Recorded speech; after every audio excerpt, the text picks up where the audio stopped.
What's going on, friends? It's Anton Daniels, and I gotta have a conversation with you guys about Teach Henley because you see how the sun is hitting me. This is no finesse, no makeup, no filters, no none of that. This is 100% Teach Henley. I use it in the morning as soon as I get up, right after I pray and brush my teeth, jump in the shower, and I'm hitting the streets because you never get a second chance to make a first impression.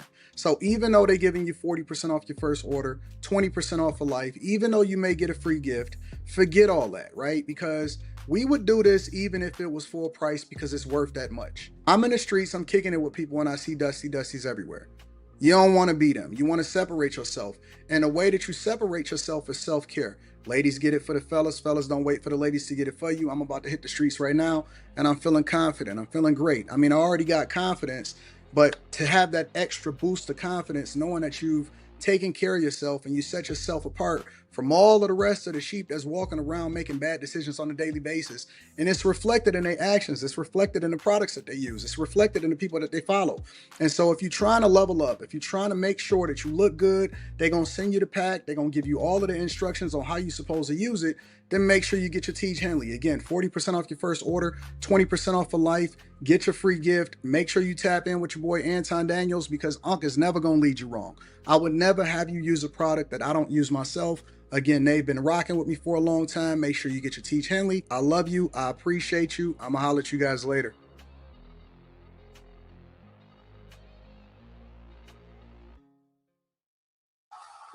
What's going on? Is Anton from AntonDaniels.com. I appreciate you guys for continuing to rock with me. Thank you for tuning in for another edition of the Millionaire Morning Show. I'm your host, Anton Daniels. What up? What up? What up? What up? What up? What's going on, friends? Yes, it is. Y'all are right. It is one of the last shows of 2025. Been a hell of a year, Zeroyce. Hell of a year. Has it not? It has been a hell of a year. You are correct. What up, Kay Cooper? What up, Jesse Xavier? What up, Chris Honeyham? Peter Investor? Anton, what's up? Looking forward to a good show, says Enos Luby. Josh, Treese, your car. Nichelle, hell of a year indeed. Messy mathematician. I say your car.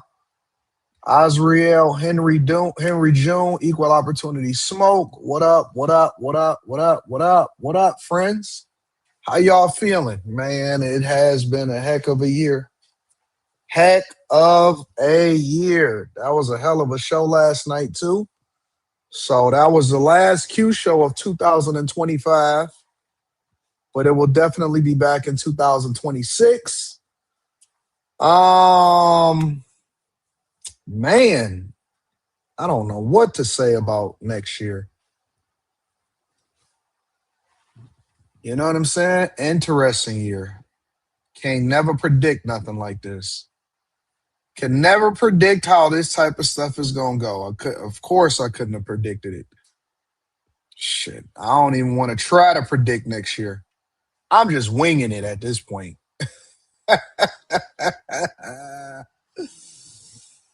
Oh man! Oh man! Oh man! Man, oh man, oh man. I am just trying to figure it out on a day to day basis. What up, Horace, and my people over there in Gary, Indiana? Detroit, more properties, more investments in 2026. I'm up here hoarding properties at this point.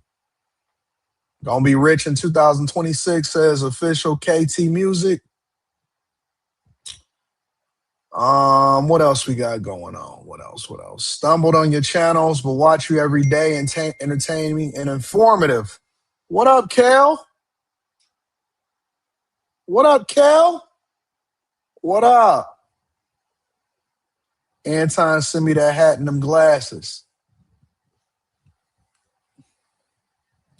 Somebody told me, not told me, somebody sent me a video and a person said, Anton, your glasses are too big. I said, what? My glasses is too big. Apparently, you're not familiar with this style of glasses. Listen, my inspiration comes from the 70s and the 80s. All right.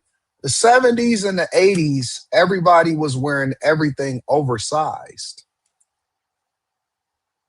Everything was oversized. The glasses for the fellas, the glasses for the ladies. If you've ever had a pair of gazelles, then you would understand it. I don't want them little skinny man, skinny mini glasses.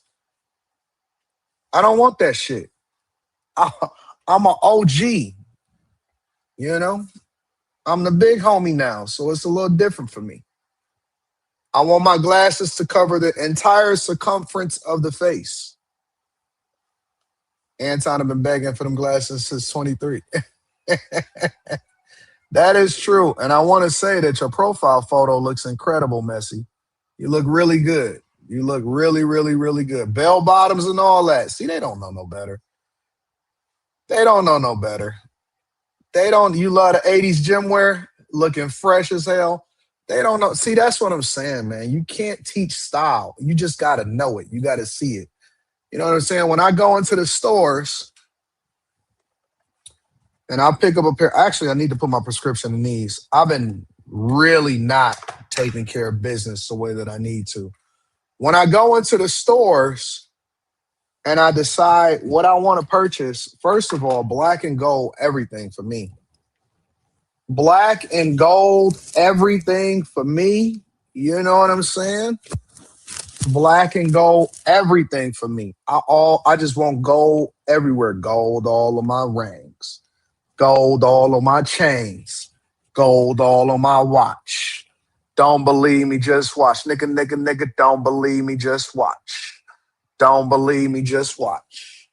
Don't believe me, just watch. Gold all of my rings. Gold all of my chains.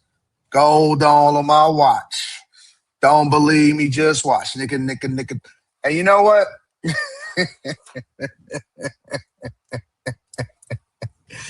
They say, Anton, you floss too much. I don't know what else to do. What else should I do except for floss? Mr. Floss a lot. Floss a lot. Floss a lot. Anton, you always talking about your money. Nigga, that's why it's called the Millionaire Morning Show. That's what it's called. It's called the Millionaire Morning Show. You know what I'm saying? This ain't for no nigga. If you're real, then with me.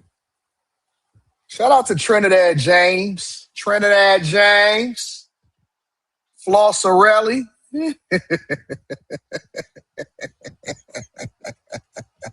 See, that's how you separate the real from the fake, because when you show up and you got something new, listen. If y'all want to figure out who on your team,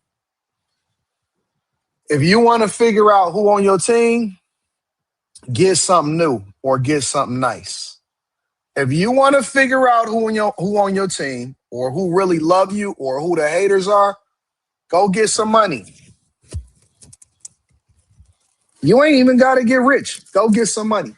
Go get a new car and pull up and say, hey, listen, look at what God blessed me with. You're going to see the difference of the people that's for you and the people that never really wanted you to get it, but they pretended like they did because they never really believed that you was going to get it in the first place. Listen. Go get something nice and see how people treat you.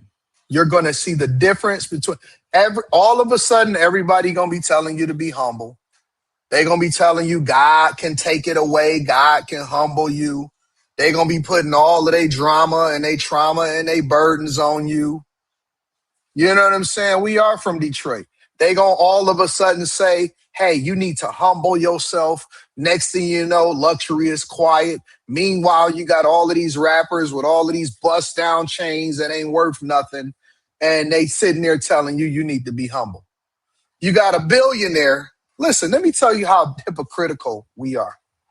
You got a billionaire that's sailing his $850 million yacht across the ocean.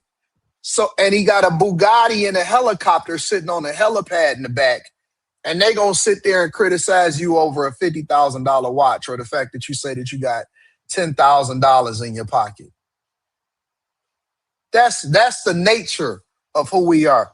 We'll sit there and order from Amazon all day. Bing, bing, bing, bing, bing.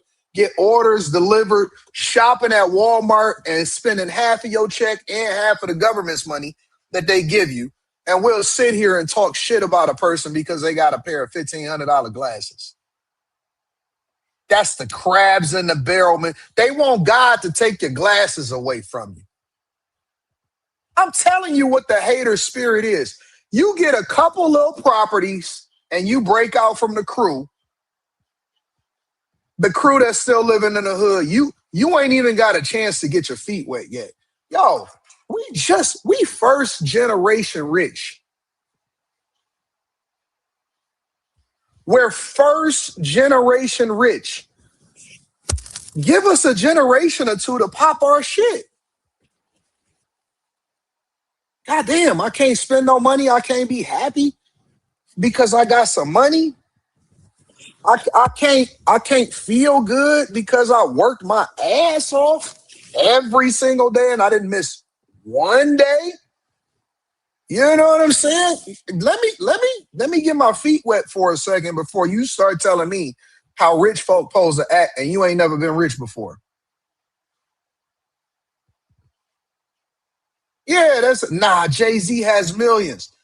Yo, and let me say something else for the people in the back. Let me say something else. Bro, black people have always been flashy. I don't know where y'all get this from where listen. I love everybody. I love all people that love God and I love Americans. But let me say this. Every culture has its own style. And we have always been a flashy, chain wearing, Gucci swearing, pimp hat, strong hand, Cadillac driving since the 40s and the 50s, bro. What is you talking about? Black people have always had flash, pizzazz, and style. What are you talking? We saved Cadillac. We still saving Cadillac. We used to drive stankin' Lincolns, big body Cadillacs, and have flashy cars and wanted to take your chick. What the fuck is you talking about? We always been big ballin', flashy, rocking, and I don't want to be like nobody else. I don't want to be like nobody else. I want to be like me. And I'm from Detroit. Listen, I got a pair of Gators and Maurice in my closet right now. I just ain't showing it to you because you ain't never seen what I wear on my feet. I wear Gators, Versace, all of that, bro. I am always going to be a flashy motherfucker. That is it. The only reason that I calmed this stuff down is because I had to go into corporate America and act like I got some sense. I'm going to be a flashy nigga. That's just the way that it is. If that bothers you, if you think that you need to be more civilized, then be civilized. I'm not knocking you. Bro, I promise, bro, I'm one step away from putting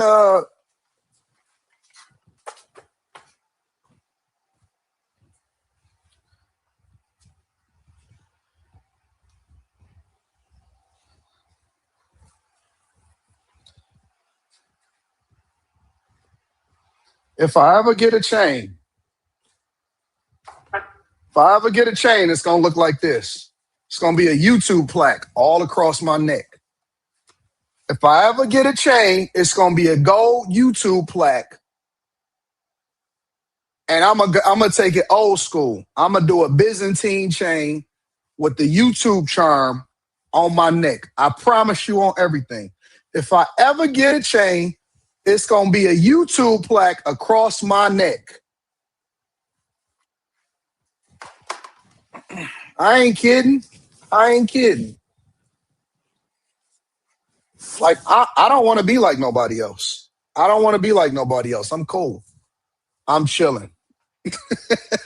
Yes, I am.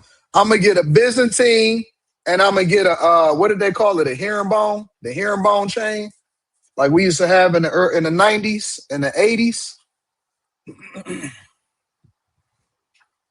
You know what I'm saying? Like, come on, man, skip all what y'all talking about.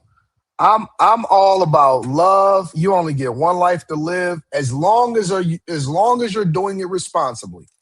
As long as you're doing it responsibly, I think that people should live. Get it how you live, baby. Get it how you live. Y'all want me to get the YouTube channel? All right, bet. Let me call Hutch. See what's happening.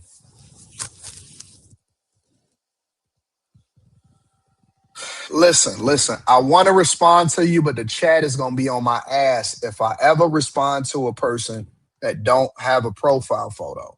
So I can't do it. I wish I could. I wish I could respond to you, but I can't because I think you jerk off in your socks. All right. So make sure you hit it like for the algorithm, subscribe to the channel, and turn on your notifications. Let's see what we got going on here. Let me give a shout out to my dog, Mike that Doe. Mike that dude in the building. Mike that dude is in the building. What up, though? I also want to give a shout out to my first super chat of the day, Jordan. Shout out to Jordan.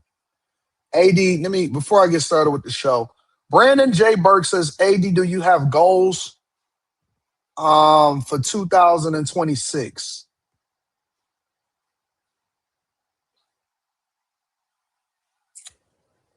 Yeah, but they're pretty big. And I think that if I start to tell you what my goals are, then it will make you really jealous. Because the things that I aspire to and the things that I work towards, it's almost like I can't even share them because people never thought that I would get 1 million subscribers. People never thought that you would be a millionaire. People never thought that you would be building houses. People never thought that I'd be doing all of the stuff that I'm doing right now. So I almost like to keep stuff close to the chest, and I try not to share what my goals and dreams are anymore because I'm almost like, yo, I don't think that people could really fathom the things that I'm working towards. Honestly, I got big things that I'm working on. Massive, massive goals that I'm working on in 2026. 100%.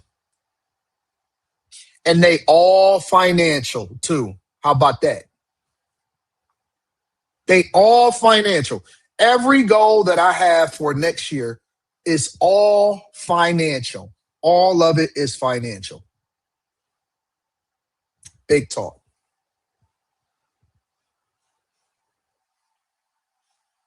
I'll give you a clue, and then we're gonna go ahead and get it with the show. I recently picked up an agent. So I'm gonna just leave it there. Make sure listen, everybody else is fighting off for the crumbs. They scrapping for visibility, for extra 20 subscribers and all of this shit. I ain't going for that. I'm going for the big dog dollars. I'm going for everything. I'm going for everything. I am going for the gusto. I want it all. I want to win at the highest level, and I'm going to do it. I am going for it all, for everything. I am financing movies. I am financing new business ventures. I am buying more property and building more things, and I haven't taken out a dot of debt to do it. I ain't taken out a dot of debt to do. I have not taken out one loan, not one piece of financing, not one loan. I am going for everything. People have no clue what I'm working on. Nope, I'm not chasing Tubi. I'm not chasing Tubi. I am going for it all, everything. Listen, in 10 years, I'll say this. In 10 years, I don't want permission. I want to be the plug, the producer, and the distributor. I want to own the distribution channels. I want to be the distributor, and I want to produce everything. I want to be from start to finish, from farm to table when it comes to content creation, visibility, and business.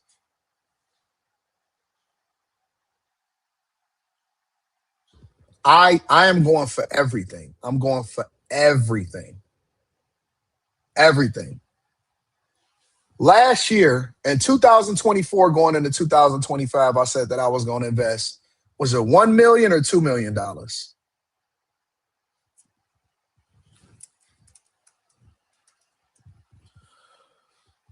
into myself? Let me see.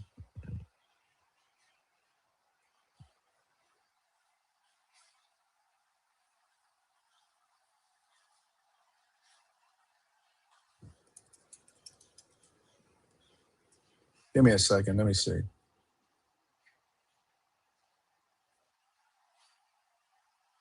Now that was 2022. I invested 1.5 million. This is 2022. I did. It was 2022. And this was a Patreon video. This is a Patreon video. Yep. This is 2022. Even the background where this was shot is completely different now. This whole area is different. This is 2022. This year, this upcoming year, I'm investing 5 all day long. This upcoming year, I'm investing 5. 5 M's, and then the next year I'm gonna do 10. And then we just gonna try to scale up from there. And I'm gonna put everything I got into it. Every dime, every dollar that I have, I'm investing in myself. Every dime and every dollar I am going to be investing in myself. So that's what it is. That's what I'm chasing. All right. Anyways, make sure you guys hit a like for the algorithm, subscribe to the channel, and turn on your notifications. We doing this on our own, no help, and we just gonna continue to run it up. Let's get to it, y'all. All right, first things first is I want to go over to Atlanta. Haven't had a conversation about Atlanta in a little bit, but apparently, a bunch of over 400 teens created chaos in which they also had gunshots going off. But they're saying that the police is charging their parents. Make sure you hit a like for the algorithm, subscribe to the channel, and turn on your notifications. This afternoon, police are investigating after a shooting involving juveniles at Atlantic Station. It ended with businesses there being damaged and scaring a lot of people. A lot of folks there. A lot of folks visit there as well. And officers say this all began when a large crowd of people set off fireworks in and around Atlantic Station over the weekend. 11 Alive's Molly Oak is live right now from the 17th Street Bridge tonight, right where this all apparently went down, Molly. Somali police say 5 juveniles can actually face charges. Yeah, no word yet on what those charges could be, as police say their investigation continues. Is it? Chaos hit close. It sounded so close. That's why I yelled, oh. I'm thinking like, dang, did I just get grazed? But my adrenaline was pumping so much because so much just happened in that moment. Atlanta police say around 7:15 p.m. on Saturday. Even the kids are sassy in Atlanta. What the fuck is going on here? I'm thinking like, dang, did I just get grazed? But my adrenaline was pumping so much because so much just... Yo, Atlanta, what we got going on? What's up with Atlanta, man? What's happening? What's going on in Atlanta? Atlanta, talk to me. If you from Atlanta, what we doing? What we doing in Atlanta?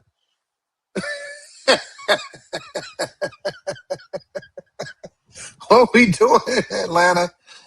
What y'all got going on?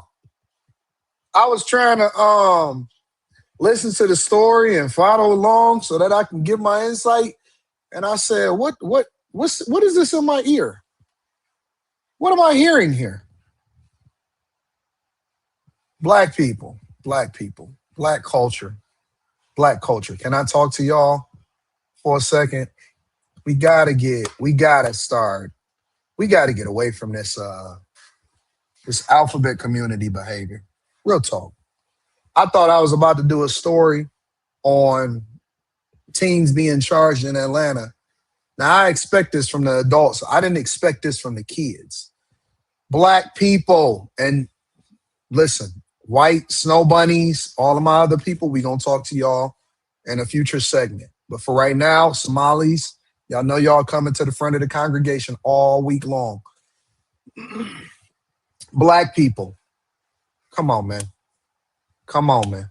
Come on. I'm not saying that he's alphabet community. I'm saying that it sounds not as masculine. And don't get me wrong, this is a liberal thing. This is a Democrat-led city. Okay?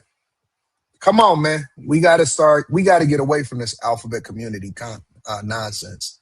I know all of the black women think that they need to have a gay best friend. I was watching that Claudia Jordan interview, and the person that was interviewing him, he was sitting with his knees in, and he had on Ugg boots with his knees in. Oh, the Shade Room. Seemed like the Shade Room only hires gay people. I ain't lying. I was looking at him ask her a question. I said, what the hell is this? Look at this. This nigga look like Wiz Khalifa. I said, what is happening right here? Seriously, I was trying to develop a clip so that I could play it for the Q show yesterday. And I said, the Shade Room, whatever this is that they've been interviewed in, this got to be down in Atlanta. This got to be down in Atlanta. I remember when they was trying to get all of the content creators, all of the upcoming content creators or whatever, and they hit me up and they said, hey, fam, you should come to Atlanta. And I was like, for what? For what? Why would I come to Atlanta? What's down there? Y'all keep talking about it's the Mecca for black people. I don't see nothing but sass.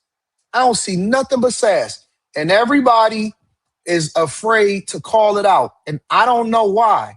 Why are y'all afraid? See, there is not a homophobia that is around here. There is a afraid to call it out phobia. I don't even know what you call it. Why are we not addressing this non-masculinity in this whole situation? There is no reason for his feet to be in like that. Women don't even sit with their feet in like that.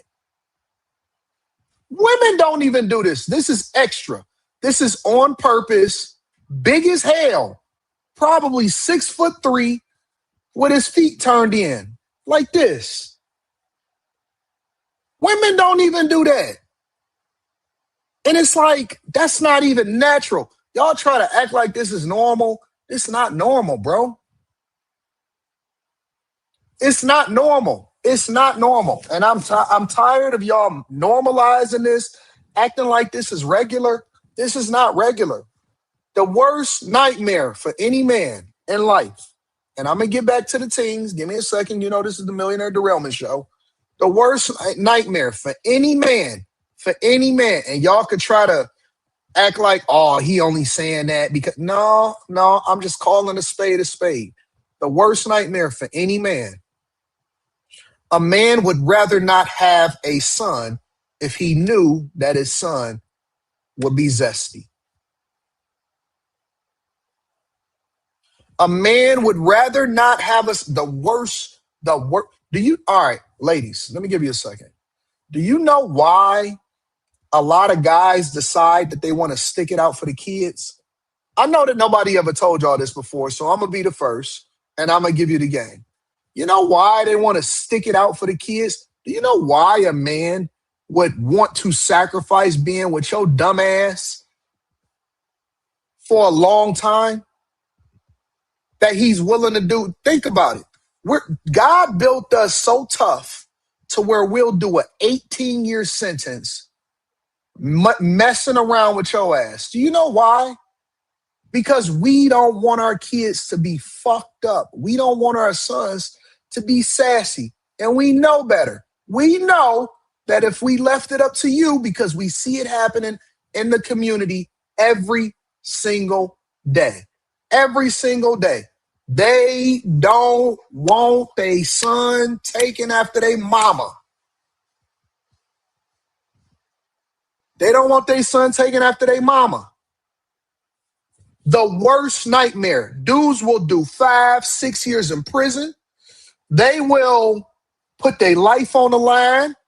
They will deal and get into shootouts.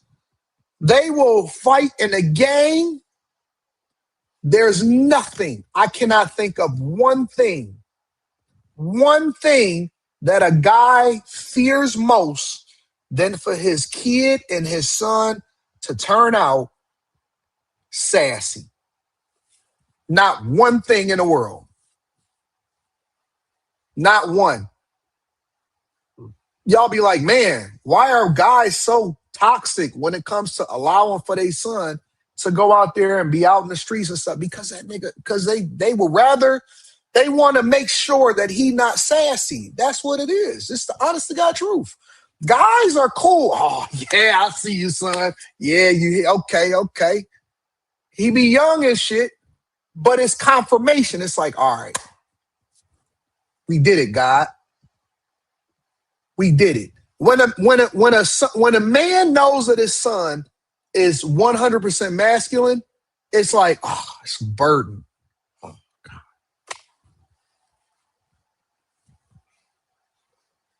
Jesus, thank you. Thank you, God.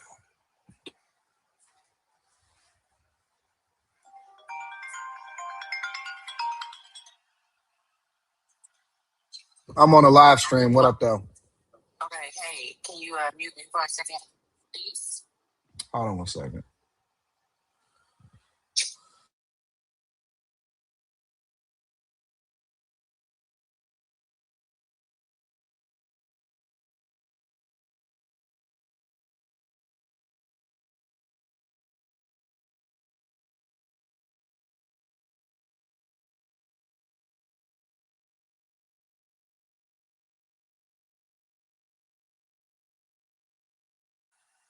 I'm unmuting you. Okay.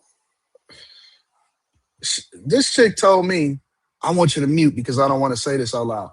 I said, what are we muting for? You know the windshield is cracked on this on the Mercedes.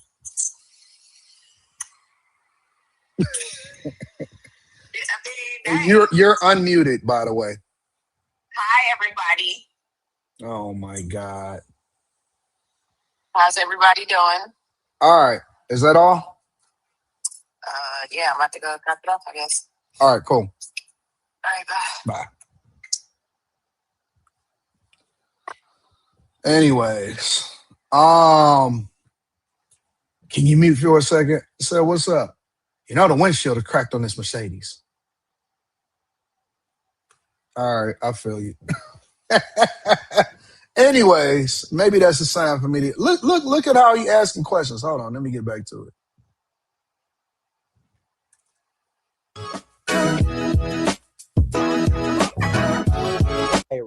Where we tell the truth about love, sex, and dating. I'm your host, Tucson Jewel, and shout out to the Shade Room for setting this up.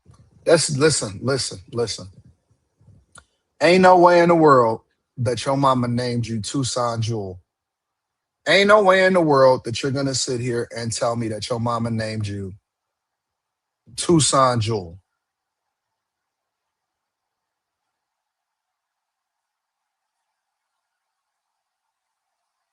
Come on, man. Let's get back to these teenagers, bro. We got to figure this out, bro. Well, let me see. Where was we at? Over there. All right, here we go. Let's go back. Chaos hit close. It sounded so close. That's why I yelled, oh, I would never raise my kids in Atlanta. I would never raise my kids in Atlanta, bro. thinking like, dang, did I just get Or DC. grace? But my adrenaline was pumping so much because so much just happened in that moment. Atlanta police say around 7:15 p.m. on Saturday, officers responded to a fight at Atlantic Station. When they arrived, police found a large crowd of young people who told them someone set off fireworks, igniting panic. And then I heard it escalated to gunshot. 2.5 hours later, and right down the road near 17th Street and Spring Street Southwest, Atlanta police say they detained 5 minors after gunshots were fired, hitting nearby businesses. The city of Atlanta if they can do better as far as, just implementing that curfew, just really stand on top of things out there in that environment, being it's a family-friendly shopping center, a little. Cause you said why I say forget DC? Because DC is gay too. No, no, no, no. Listen. I love DC. I love coming down to DC. I like the National Harbor Casino. I like all of that. DC is gay too, bro.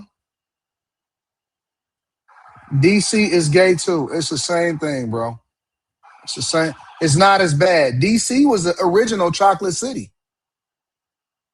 DC is the original chocolate city. What is y'all talking about?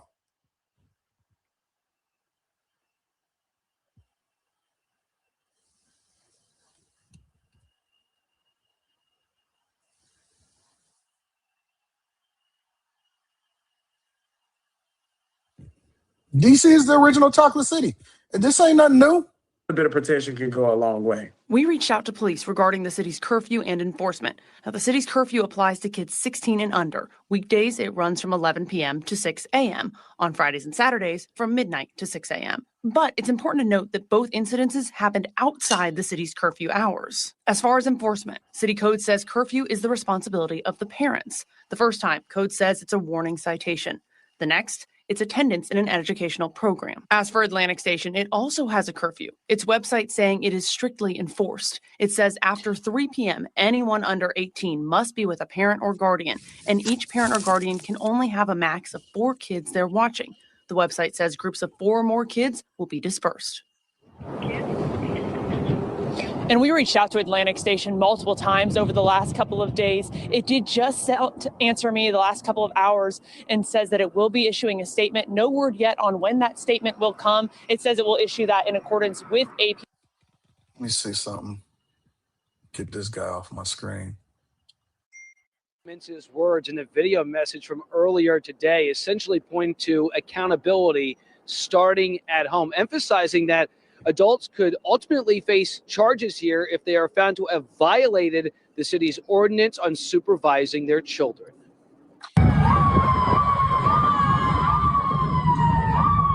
Saturday night chaos at Atlantic Station. What we did not see were parents. Atlanta Police Chief Darren Shearbaum said law enforcement swarmed Atlantic Station following calls of teens setting off fireworks in and around the area. Most of which were under the age of 17. Around 400 kids disrupted the holiday weekend, forcing stores to go on lockdown. So I just hid myself behind a little counter and just went back there. I was like, hey, I'm not taking no more orders. Alexis Heath revisits what happened that night at the Atlantic Station store where she works, revealing the chaotic scene that unfolded. It was like at least over 100 kids here, and they went throughout our whole store. So our whole store was packed up from the first floor to the second floor. And I was like, Jesus Christ. The fireworks turned to gunfire blocks away from Atlantic Station, bullets damaging the windows of businesses and restaurants. Fortunately, no one was injured. Chief Shearbaum said the kids under investigation for the gunfire are 14, 15, 16, and 17 years old. I wasn't like too afraid because I was like, I'm not going to put my life in risk of the stuff that's going on outside. Atlantic Station has strict curfew rules for kids. Anyone under 18 must have adult supervision after 3, and no one under 21 can be there after 9 at night. It's like if they haven't enforced it now. Dang, 3 o'clock. Y'all must have been pretty bad. I don't think they're going to enforce it at all. Atlanta police are considering charging parents for what happened on Saturday. We must be joined by parents knowing where their children are, ensuring they are under proper supervision of adults and are abiding by the law. Yeah, whenever this type of stuff happens, you got to start getting on the parents, because why are the kids there at this late of a time when they're not supposed to be there? And if you don't supervise your child, and if the parents don't get some act right, then you're never going to actually get things together. Make sure you hit a like for the algorithm, subscribe to the channel, and turn on your notifications. Let me read some of these super chats. Nichelle says, just saying thank you for this year. It's up for the bag chasers next year too. Locked in. Shout out to Nichelle. I love you, baby. You finance some movies? We might need to talk, says Brian, the filmmaker. TS Car Wash and Detail Service says thoughts on Erica getting booed for saying she still listens to Kels. Who had a better year in music than the Clips? Again, prayers to AJ. I don't care about Erykah Badu, so I still listen to R. Kelly myself. So there you have that. But I don't care about Erykah Badu. You said, who had a better year in music than the Clips? Kendrick Lamar. Kendrick Lamar had a better year in music than the Clips. Taylor Swift had a better year in music than the Clips. A lot of people had a better year in music than the Clips, in my opinion. Will the CNA says, can I get a shout out for my born day, Big Fifth? Oh, snaps. Happy 50th. Gunna had a better year too. Yup, y'all right. Happy 50th. Shout out to Will the CNA, Big 5-0. That is an accomplishment. Happy birthday, big dog. Yeah, y'all got me crying here. Sassiness is everywhere, says JVB. Pookie's friend Ray Ray says, y'all hear about the Harris County Texas treasurer, Dr. Carla Wyatt, who got arrested for breaking into cars and yanking car stereos. What? I'm going to leave that one up. Hold on. I'm going to come back to that one. That's a Zesty in training, says AR is back. Thoughts on Diddy kids putting out their own DLC? What do you mean, the DLC, like the DLC? I don't know. Oh, putting out their own documentary. I think that they should. AD is the man, says Jesse V Royalty. Shout out to you, Jesse.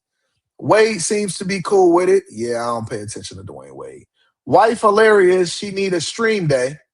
Nah, that'll never happen. Listen, I suggest that everybody, I don't know how to say this as an OG content creator. Keep your people off camera. Try to keep as much of your personal business out of, I mean, you know, when you get to certain levels, some of it is just inevitable, and so some of it you're not gonna be able to control. Keep your chick. If you are a male content creator, keep your people off the internet. If you are a female content creator, keep your people off the internet.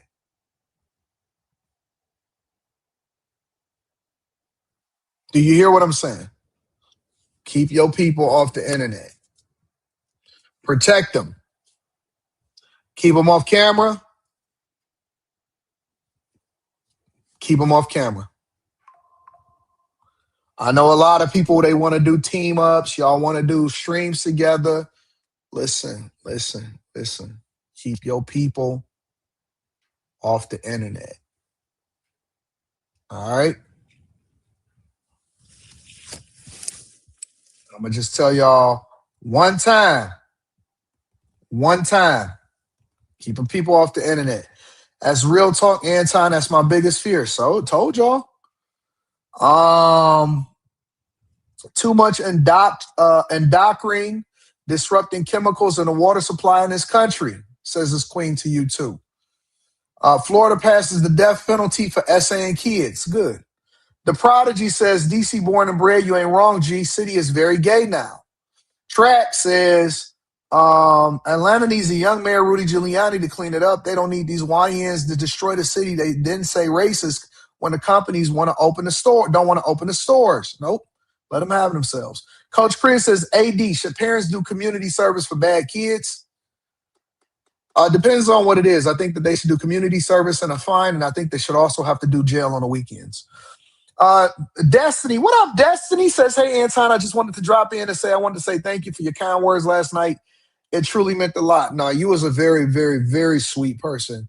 Very sweet person. I have nothing but love for you, Destiny, and I appreciate you for coming on the platform. Thanks for the prayers, family. I got back in the gym this morning. Mr. Lai, you feeling better? I actually prayed for you, too. Like, literally, I sent up one of my personal prayers for you. Coach Chris says, AD, am I wrong for not wanting my daughter to go to a community college? I want her in a major university. I'm trying to set standards for her. Well, it depends on what your budget is. It's nothing wrong with community college. I don't know where y'all got that from. Like community college is awesome. So okay, what do you want her to do? You want her to be popular? What is it that you want from her? Standards for what? What's the standard?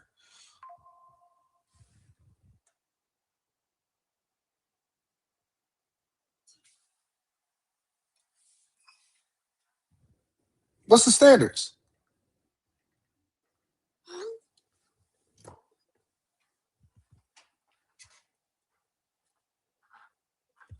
What do you want from her?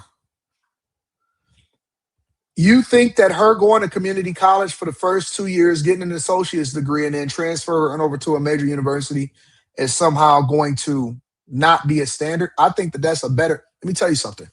That's a better standard than actually sending her to a major university for the first 2 years and letting her have the level of freedom that she's not ready for. Listen. Girls that are 18, 19 are not ready for the freedom that we think that they are. They are not ready for the freedom that we think that they are. Girls that are 18, 19 are not ready, 17, some of them. Somebody time out real realer. Girls that are 18, 19 are not ready for the freedom that we think that they are. The Harris County Treasurer is in hot water tonight. All right.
Give me a second, Joe.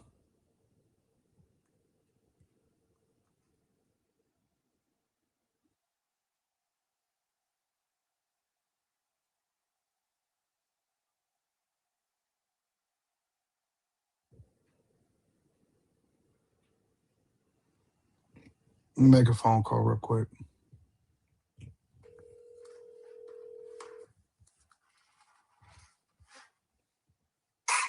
Hello? Hey, I'm on a live stream, but I had to call you immediately. I just got I guess Robert just sent over the quote for the excavation. Okay.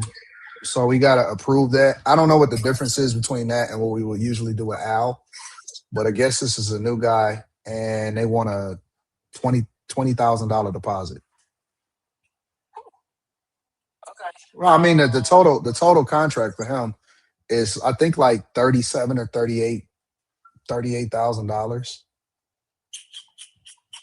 That's a little more. Well, we also got to haul the dirt out. So he was saying that, that also factors into it. Yeah. I mean, But that's anyways, I think you gotta respond to him and tell him to approve the contract. But then also, tell me when I need to wire over the money because he's saying that the deposit either got to be mailed to him or you can drop it off to him. You can meet up and drop it off to him. So I don't know what that looks like. You got to let me know what your schedule is looking like. Okay, give me about 25, 30 minutes because I'm driving. All right. So I'll be at my destination in a minute. All right, bye. Bye. All right. Sorry, y'all. Yeah, man. Ain't nothing wrong with community college. You just gonna save yourself a bunch of money. Y'all don't listen to music in if in hip hop anybody had a better year than Eclipse. Kendrick dropped in 2024 and was just on tour. Gunna wasn't better. Okay. In your opinion, work-life balance is a fallacy? Yes, it is a balance. It is a fallacy. I think it's a fallacy. I don't believe in work-life balance. I just believe in working. We missed the old morning set AD under construction. It'll be there. Listen, shirts is over there. Everything is over there. See all of that right there? It ain't going nowhere. Next week, we're going to be back in the studio, and we're going to be doing our thing. Next week, we're going to be over there. So I got to do some updates. I'm testing out some stuff. Clay Mom spoke about his relationship. Interesting. Somebody also said, I'm going to go over to this Harris County treasurer in a second. Corey Holcomb said, y'all doing something together? I'm waiting on him. Tell him to check his DMs. I sent him a DM a couple days ago. I'm waiting on him.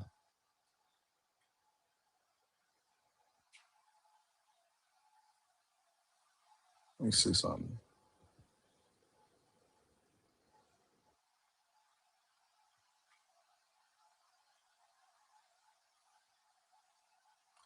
AD used to have Ritz in the background all the time. What is Ritz? Oh, yeah. I know what you're talking about. Tell him to check his DM because I'm about to be over on the West Coast.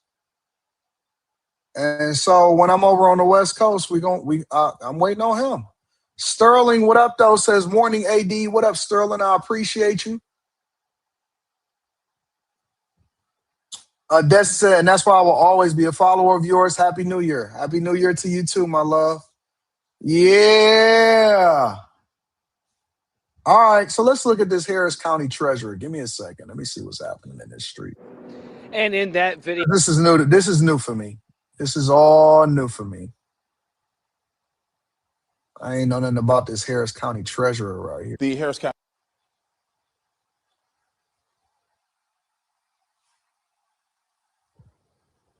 treasurer is in hot water tonight, accused of breaking into someone else's car. Dr. Carla Wyatt was arrested this weekend and is facing a burglary of a motor vehicle charge. KPRC2's Jaewon Jung dug through court documents to learn more about What's up, Tropical? This is where Dr. Carla Wyatt has been serving her term as Harris County Treasurer since January of 2023. And court records show this week's arrest wasn't her first time. My view of success in this particular role is to be a role model for those people who are coming behind me. This was Dr. Carla Wyatt speaking on KPRC2 shortly after getting elected as Harris County Treasurer. She spoke on what success would look like during her term. But on Saturday, Houston police arrested and charged Dr. Wyatt for trying to break into someone else's car. No one answered the door when we tried knocking on Dr. Wyatt's door on Monday. We also tried going to her office. It's locked. Court documents reveal in December of 2023, Dr. Wyatt was also arrested for driving while intoxicated. Prosecutors say her blood alcohol concentration level was at least 0.15. The case was eventually dismissed because Dr. Wyatt completed a diversion program. On the Harris County Treasurer page, it states Dr. Wyatt is the first African American to be elected to this position. Her term ends in 2027. Well, looks like all of that first black woman. Listen, when you start framing it like that and saying, oh man, they the first black woman to do this, I'm the first person to do this, so I'm the first person to do that, that puts you under greater scrutiny.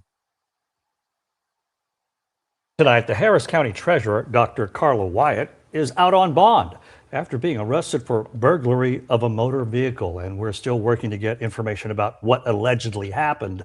According to Houston police, Wyatt got into an unlocked vehicle on Washington Avenue yesterday and started taking things out. When officers got there, they say Wyatt claimed to have permission to be in the car, but the owner said they didn't even know her and had been trying to get her out of the car. But Wyatt allegedly refused. According to the Treasury Office website, Wyatt has worked for Harris County for about 20 years and was elected as treasurer back in 2022. Her office is considered the chief custodian of all Harris County funds. We reached out to her for comment, but we have still not heard. What? This sounds weird as hell. This sounds weird as hell. What are we talking about? The newly elected Harris County Treasurer has made history. You might be asking how or why.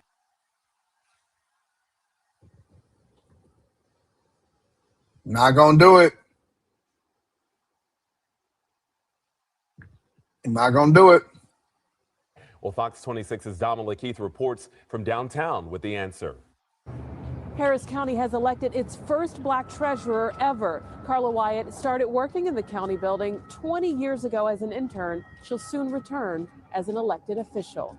It's very special for me because don't make me cry. It's an emotional accomplishment because not only has Carla Wyatt made history, It's really excited to be the first African-American treasurer in the history of Harris County. this historical achievement also reminds the Houston native of a potentially discouraging discussion that could have kept her from her dreams. One of my high school counselors told me that college wasn't for everyone.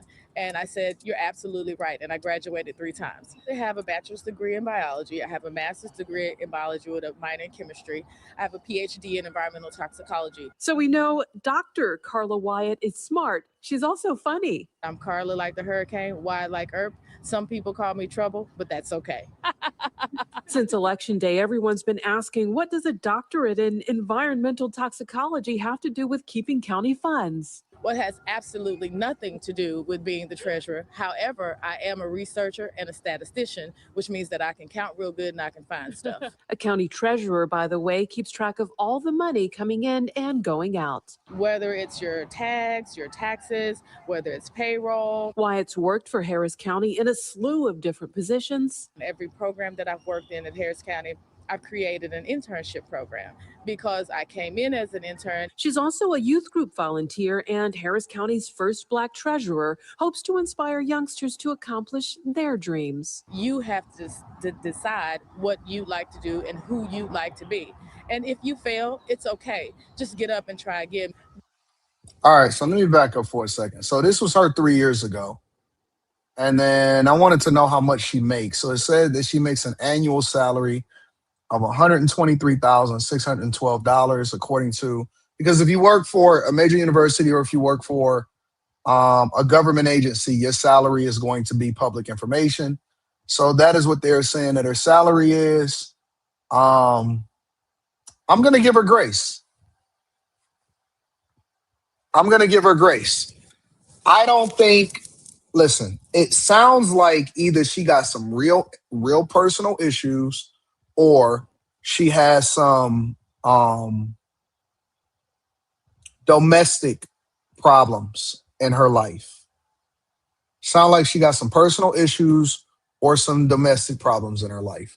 And the one thing that I like to do is I try to separate what people do for a living from what they get caught up in their personal life. Now, I can't say that she's done anything wrong as far as any misallocation of funds on her job or, that she's stealing or anything like that. When your job is directly connected to something that you're doing wrong, then that's when I hold you accountable. So, for example, we're about to talk about Tim Walz, right? We're about to talk about Tim Walz, Ilhan Omar. They're pretending like they didn't know that it was a lot of fraud that was happening in Minneapolis. All right? How am I sister coding? I'm not sister coding. This is humanity. Listen. If anybody was watching the Monday night show last night, you know that I love toxicity. You know what I'm saying? I just so happen to be a content creator. So toxicity is a part of my life. It is what drives me to be successful. You know what I'm saying? My toxicity also allows for me to get experiences that I can convey over to y'all over here on this platform.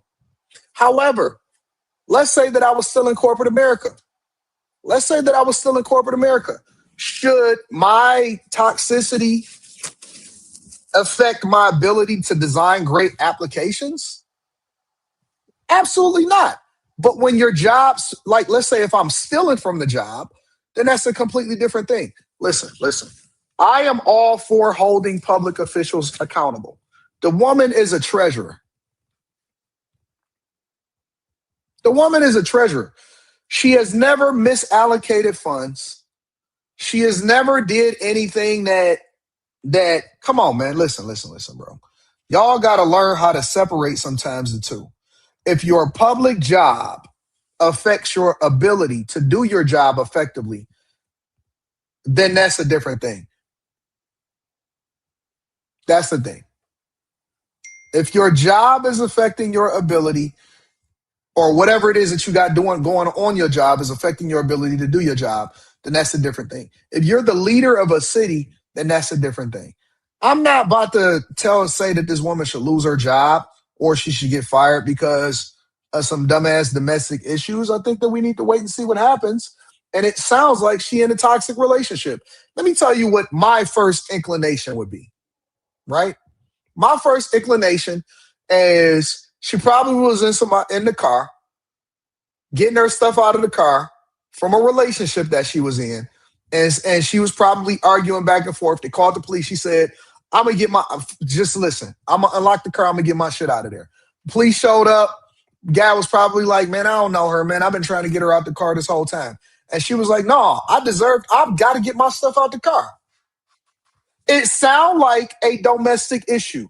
I'm not about to say that this woman should lose her job over a domestic issue. Get out of here, man. That's what it sounds like. It sounds like he was like, man, I don't know her.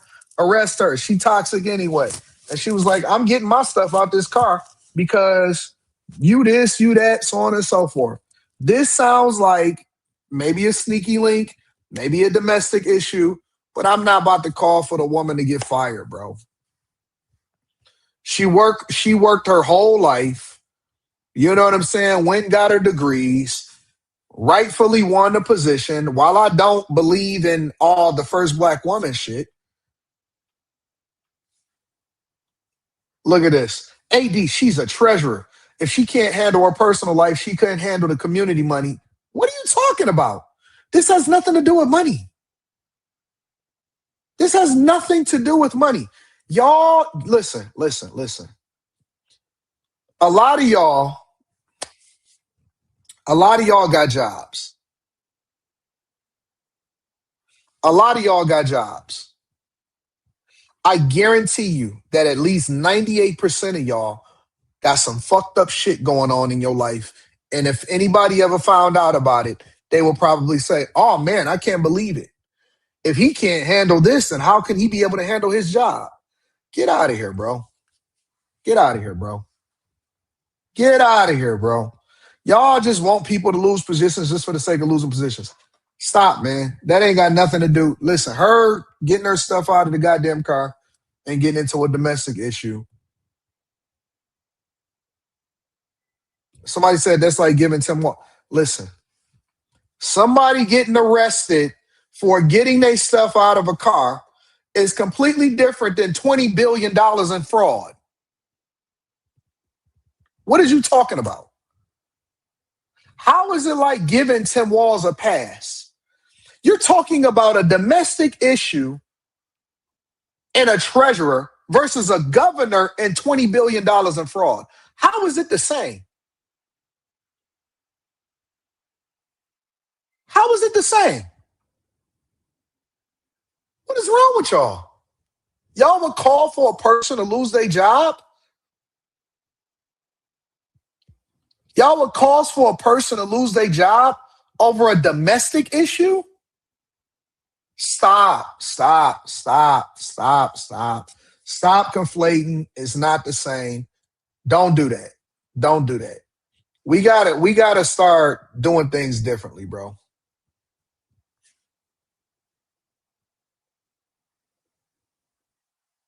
We gotta start doing things differently, bro. Seriously, this ain't got. I'm not about to call for the woman job just because she a public servant or she worked for. Actually, because she worked for a public institution, her ability to count and make sure that the money is what it's supposed to be is completely different. I'm not doing that, and y'all need to get y'all life together because y'all probably in the same issue. You probably had an argument with your chick, and she was one step away from calling your punk ass job. Just put the fries in the bag, bro. Put the fries in the bag, man. I'm not gonna do this with y'all. Nah, I'm not calling for the woman to lose her job. I'm not about to use my platform for that. Pookie from Ray Ray says that oh yeah, that's you. All right. Thank you for bringing that to the visibility because I think it's important for us to have that conversation. As crackhead activity says AR, we gotta wait to see what happened. We don't even know the details. Blue Waffle says, what up though? I appreciate you, Blue Waffle. Thank you for supporting the platform. Make sure you hit a like for the algorithm, subscribe to the channel, and turn on your notification. So stop, bro. You know, hey, they know they one step away. One step away. If the camera was on, they'd be out of there. But then they wake up in the morning, go to work, and start talking to us like they had it all together. Man, I can't believe these people. What's wrong with them?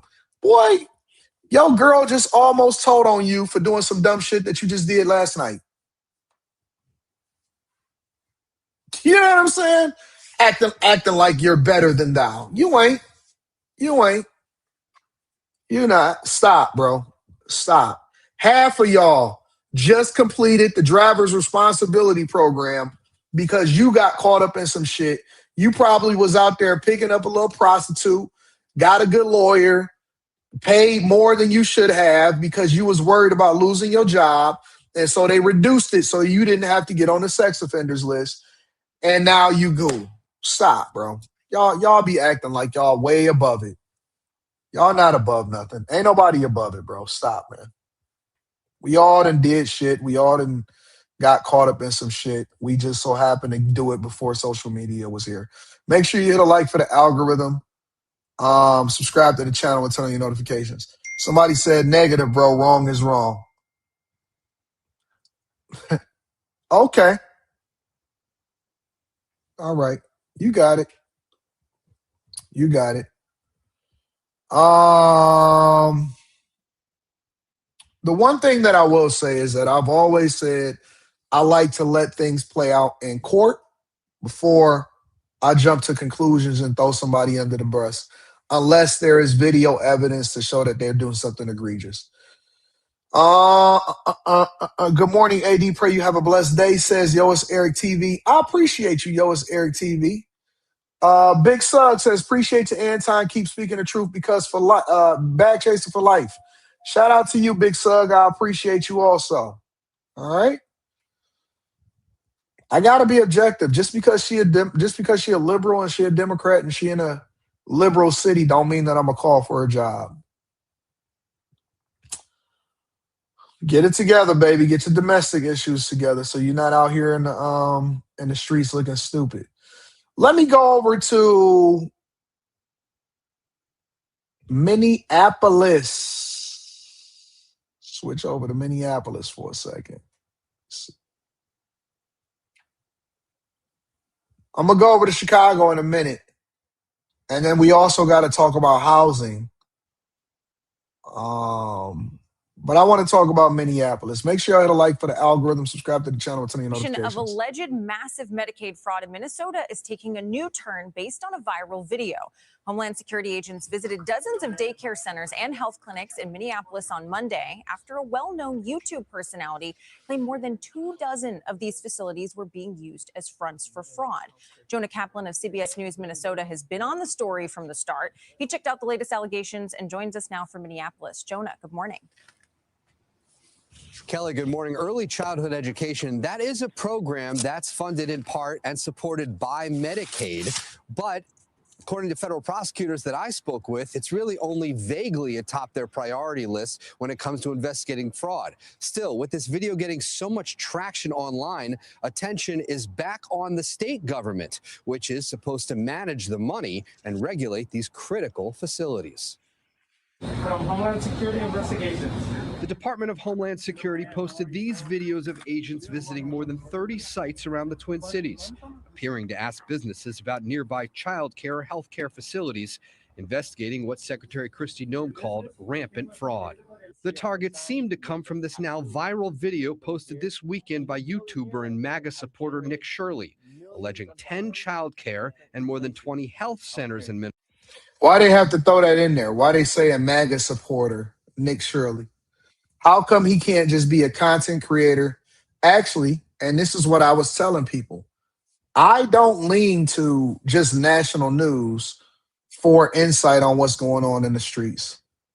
There are people that are doing a much, much, much, much, much better job than all of these news reporters. I said it a long time ago.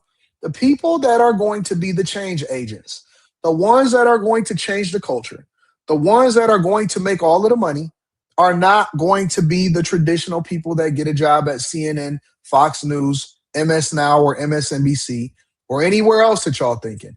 It's going to be the independent content creators that get their feet wet that's really out here. Everybody, I've said it 1,000 times, and I am right. 1,000 times out of 1,000 times. The ones that are going to be the change agents and get filthy rich are going to be the ones that are in the streets doing the work, not the people that are waiting on some propaganda to be given to them from a producer.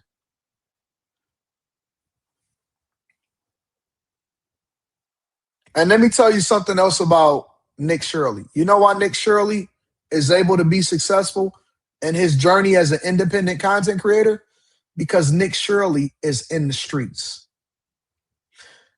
You are not going to be successful as a person, and I know that this is a little bit of a deviation, and we're going to get back to the video, but you are not going to be successful independently with your own business as a creator or in any fashion, form, or shape unless you have the ability to be in the streets. It's not just about starting a YouTube channel. It's about actually getting your feet wet, getting into it. You're going to have to get immersed in it. When I first started YouTube, what was I doing? I was in the streets. I was on the sites. I was in the urban exploration. I was inside the casinos. I was in the Pontiac Silverdome. I was in Gary, Indiana. I was down in Milwaukee. I was over in Biloxi. I was in New York. I was down in Miami. I was in the streets. You have to get out there. And a lot of people are not going to be successful because they think that they can do it all from home. That's not how it works. You got to get your stripes up. You have to get your stripes up. You got to get in there. You got to get in the mud. You got to be able to separate yourself from everybody else by getting your stripes up. That's going to be the wave. Otherwise, you just going to have to go and get a regular job. You're going to have to go and get a regular job otherwise. You're going to have to go and get a regular job. If you want to be successful as a business owner, not just from a content creator, but as a business owner, you got to get in the mud. You got to go out there and you got to get in the streets and you got to really, really pour into yourself. That's the only way that you are going to really, really be able to separate yourself and become successful. And yes, Nick has been in the streets for a long time, but he's just now starting to blow up. You know why? He's just now starting to blow up. You know why he's just now starting to blow up? Because it's his time. And let me tell you another reason why a lot of people are not going to be able to be successful. Because they in a relationship. Because they in a relationship. And you care more about, and this is why I said there is no work-life balance when it comes to being successful. There is no work-life balance when it comes to being successful. That's why it's no point in hating on people that went and got it because they just worked their ass off. There is no work-life balance when it comes to being successful. You cannot successfully focus on a woman while at the same time, or a man, while being out there in the streets. At the Diddy trial, it was people in New York. They traveled to New York to be outside reporting for the Diddy trial. You can't sit there and be home every day at 5 o'clock, 6 o'clock while being out here being successful. You got to eat, sleep, breathe this shit. You got to be on point. You got to be ready to go. At a moment's notice, you got to be able to reinvest back into yourself, and you have to really be in the streets. If you are a music person, if you are a business owner, if you are a content creator, if you are whatever you are, you do not have work-life balance. You have to be out there. And anybody that can't accept that that's a part of your life, you're going to have to make a decision. Do I want to be great or do I want to be a regular nigga that get home every day? Because that's not what the world is going to. The world has now gotten away from regular everyday jobs. I don't know if y'all have realized it, but the world has gotten away from regular jobs. Regular jobs is dead. They exist, but they're dead when it comes to being able to separate yourself from the masses. The people that are going to be the greatest are not going to be the people that look to get a position and to level up. It's going to have to be from you being in the mud and getting it out the mud. And you got to do it every single day. And it may be 4 or 5 years before you get your major break. And you got to be able to risk it all. If you don't have if you don't have the stomach for it, you shouldn't be in it. Go get a regular job and keep it moving. And that's the difference. He only has 7,000 followers in 2023 facts. That's the difference. You got to live, breathe, eat, sleep this shit. You got to be in the streets. You got to be in the clubs. You got to be in the strip clubs. You got to be on point. You got to be everywhere. Whatever your profession is, you got to immerse yourself in it so that you'll truly be able to become a part of it, and it's going to spill out into everything that you do. And that's the difference. And I say it, you got to be a rock star. You have to be a rock star in your profession.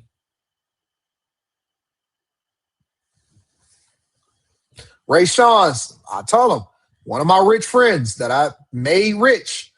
Facts. I recommend clicking the link pinned to the top of the chat. Make sure y'all tap into the Patreon. Link is in the description. You can't do this shit part-time and expect to have more than part-time results. This ain't for everybody. Minnesota are scam businesses fraudulently receiving millions in federal funds. So this is Quality Learning Center. I meant to say Quality Learning Center. The video has been amplified by the White House and Elon Musk, but state officials push back on some of the claims. On Monday, the State Department that oversees child care centers said each facility shown had children at them during unannounced site visits in the past 6 months. While we have questions about some of the methods that were used. Bullshit. Bullshit. Fire everybody. Fire everybody. You're not going to sit there and tell me. They probably told him, hey, man, we coming to do a site visit on Friday. They went and got all of their Somali friends. Hey, pull some kids in here so we can make it look like, we doing what we doing. Bro, if you're giving, some of these places is getting $2 million a year. Some of these places are getting $2 million a year. When I invest and I build a property, right? I show y'all on my YouTube videos. I regularly pull up unannounced walkthroughs. Hey, Mr. Daniels, how you doing? I'm always at the site. I'm always in the mix. You know why? Because I need to protect my investment. I need to make sure that everybody is doing what they're supposed to do. I'm not a micromanager, but I'm definitely going to pull up to see exactly what I'm paying for. You know why they feel as though they can do this? 2 reasons. Number one, it's not their money. And so because it's not their money and it's taxpayer money, they don't care. Number 2, because they want to keep their position. So they're going to protect themselves, even if it's at taxpayer expense, because they want to keep their jobs and they don't give a fuck about whether or not people are finessing and people that's not even supposed to be here are getting rich on your dollar. On your dollar. They getting rich on your dollar. Nick Shirley was just hard in the paint. It's people that he interviewed on the street that said, I've been here for 8 years. I ain't never seen no kids go into that facility. How do you do a site visit, see that it says Learning Center instead of Learning Center, and you don't get suspicious? Why is MSNBC not covering this? Why is CNN not covering this? Ask yourself that question.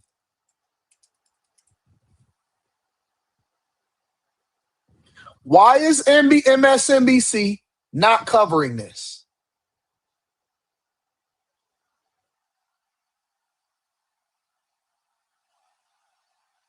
They are choosing to not run this story at all. Look at what I'm telling y'all. Listen to what I'm telling y'all. MSNBC, Rachel Maddow, they are choosing to not cover this at all. They are not covering Minnesota. They got 9.43 million subscribers, 107,000 subscribers, and look at what they are running. They are not even running a story related to Minneapolis.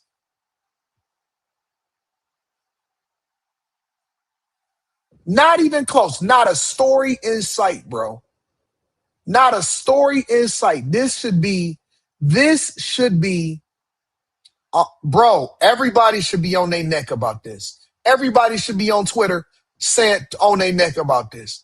It ain't a story in sight about Minneapolis. Not one. Not one, bro. Look at this. Not one story. This is crazy. Jasmine Crockett on Trump's economy. Come on, bro. How is it not one story? Nothing. Nothing. This is insane. This is absolutely insane. And y'all telling me that there's not an agenda? That they're objective news outlets? This ain't objective. I see Trump every other profile photo. Every other profile photo, I see Trump. This ain't objective. This ain't objective at all. Listen, the news is compromised. You're going to have to depend on the streets.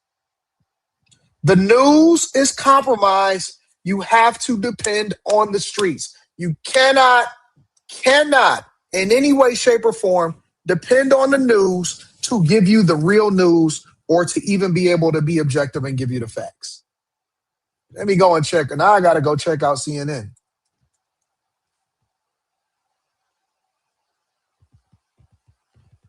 Russia's war.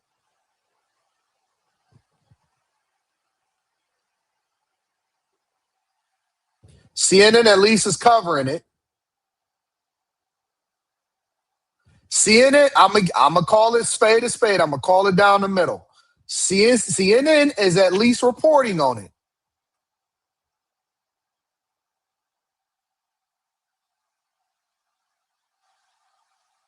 They got the worst thumbnails ever, bro. The stupid CNN logo on every single thumbnail. This red outline. CNN at least has it on there. Let me see how much they've covered it, because this has been a viral story forever. They only covered it one time.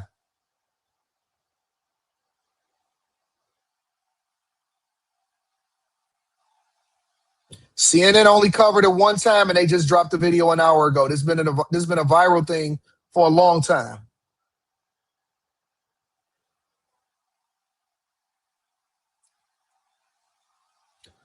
Go to Fox. Because I know Fox is all over this shit.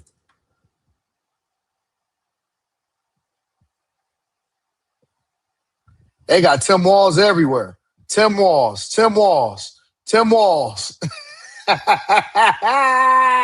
While ICE deployed to Minnesota sites. Tim Walz over again. Tim Walz.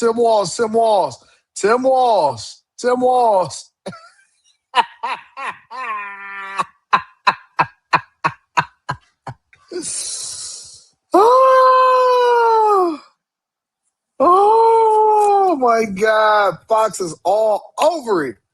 Fox News is all over this, bro. Real talk.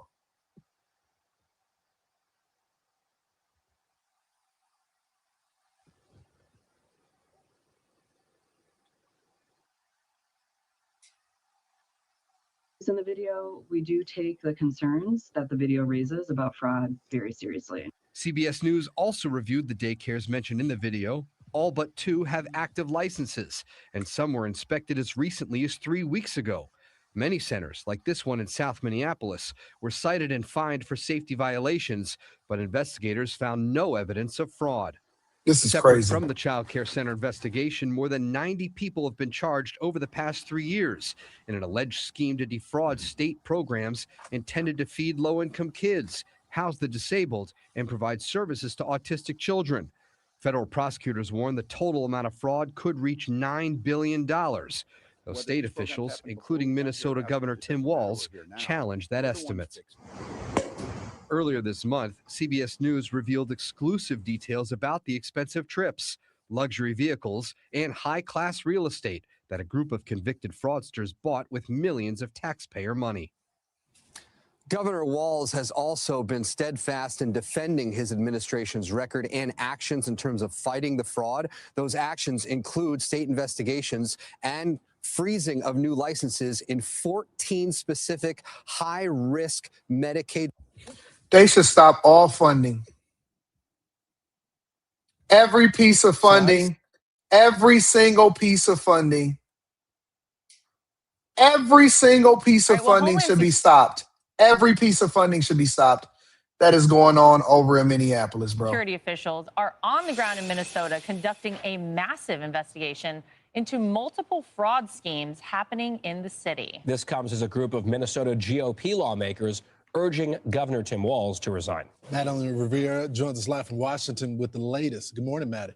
Good morning. Attorney General Pam Bondi says they've been looking into these allegations of fraud for months, and they expect more prosecutions will be coming. So far, she says 98 people have been charged, 85 of whom are of Somali descent. No, when I say funding, I mean everything outside of the essentials.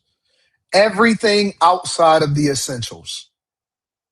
Real talk. I'm talking about any social service should have to stop immediately that goes over to Minneapolis or Minnesota. Every single dime should be stopped immediately.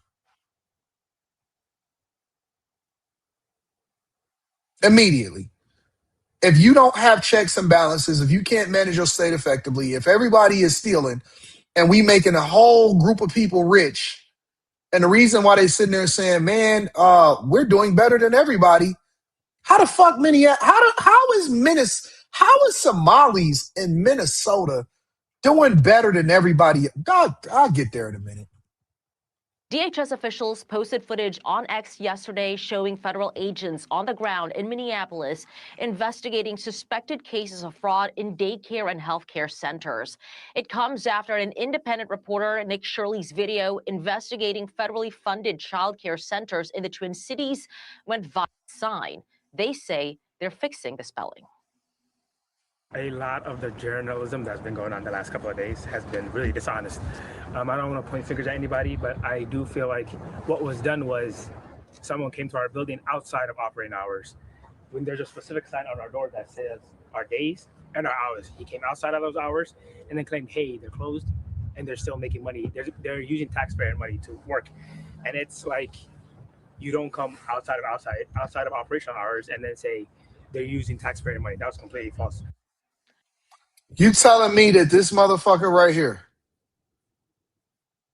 who eyes is like this, you telling me that this motherfucker is getting $2 million a year, $1.9 million a year to operate a learning center and they can't even put a fucking sign up? That man, get out of here, bro. Bro, y'all giving these people a 2 million, 2 M's? Really? No, dog. No, man. No. No. Nope. Nope. Nope. Nope. Nope. No way. No way, no how. They getting M's on top of M's on top of M's. Come on, man. Hey, when we gonna wake up? Democrats, get off the plantation. Democrats, get off the plantation. When we gonna wake up? And I know he lying. I ain't even going, bro, this goes without saying. It had Leering Center on it. The building got no windows. The people that live around there that Nick Shirley interviewed said that they ain't never seen no kids up in there.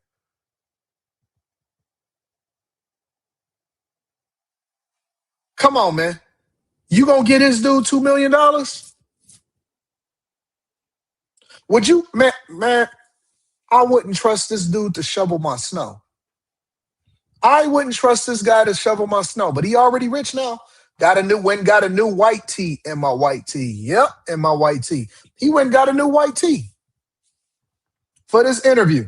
New jacket, new white tee, said I got to make myself presentable. It's the best that they can do. Need to stop funding altogether. Altogether. Ain't no way. Ain't no way. Regardless, state Republicans are slamming Governor Tim Walz, saying they've been sounding the alarm over fraud in Minnesota's child care space for years. They say for the good of the state, Governor Walz should step aside. Minnesota needs accountability, a reset, and new leadership that can get us back on the right track. It's not just Minnesota facing accusations of money mismanagement. A California auditor says it recently found millions in wasted dollars in state agencies. Guys, back to you. Listen, bro, it's so much fraud. It's so much fraud that's out here. Ain't no way. Ain't no way. Nope. Ain't no way. Ain't no way. I can't do it, bro. I can't do it. Let me read some of these super chats, and we coming right back to this type of story. We're going to talk about Ilhan Omar. Did you hear that NYC Alphabet FDNY, which is the fire department, New York commissioner, and Elon Musk fires back saying that people will burn? I haven't heard anything about that. Send it to me. Sid says Dr. Umar is punching in the air right now because it doesn't hurt Trump, says yo, it's Eric TV. 392Q says Dr. Umar was going to try to use the same method with his school. School was never going to be built. Maybe he needs a snow bunny to make it happen. Maybe. Them Africans rent free, says yo, is Romy Rome. What up, Romy Rome? Box of Oranges 84 says this is why you cannot have expanded social welfare with loose immigration. Government programs are largely honor systems. You cannot allow people to and cultures without honor to access them. Listen, anybody that comes over here in the United States of America, and even if you become a citizen, but especially if you are a foreigner, you should not get government assistance at all. I'm adamantly against it. I do not believe that anybody that is over in this country that come over here that is a first generation immigrant into the country, or you are an illegal migrant, or you are a migrant, or you on here on a work visa, or you over here on a temporary protective status, or you're an asylum seeker, in no way, shape, or form should you get government assistance. We should eliminate it completely. No grants, no government programs, no applications to get government money, no nothing. We need to cut everything off completely. Nobody, zero people that come over into this country that is a first generation migrant, whether you become a citizen, whether you get a green card or not, you should not have the ability to get any government money whatsoever. You should pay into the system, and you should not be able to get a grant. You should not be able to get anything to go to school. You should not be in food stamps, Section 8, nothing, nothing, nothing, nothing. No medical care, no Medicaid, no Medicare, no retirement, no Social Security, no nothing, no disability, nobody. Nobody that is coming into this country should be able to get anything. If you want to be here, you should have to pay for your way. You need to grind and hustle and get it out the mud. Nobody should get any government assistance.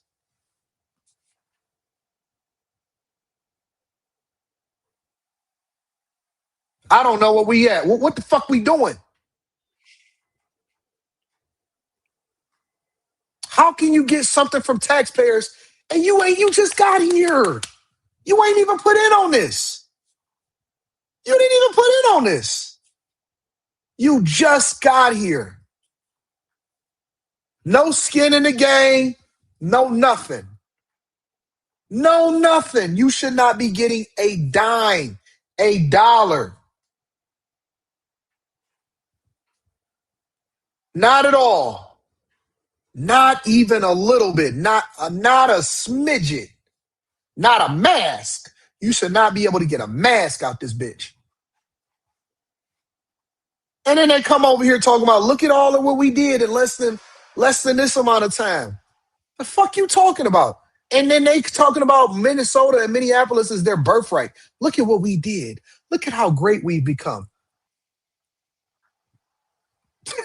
And then got the nerve to be insulting on top of it.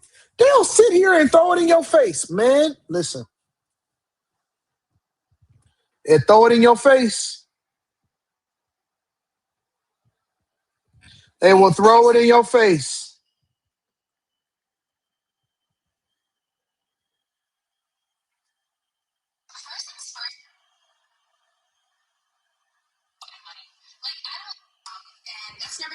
They will throw it in your face.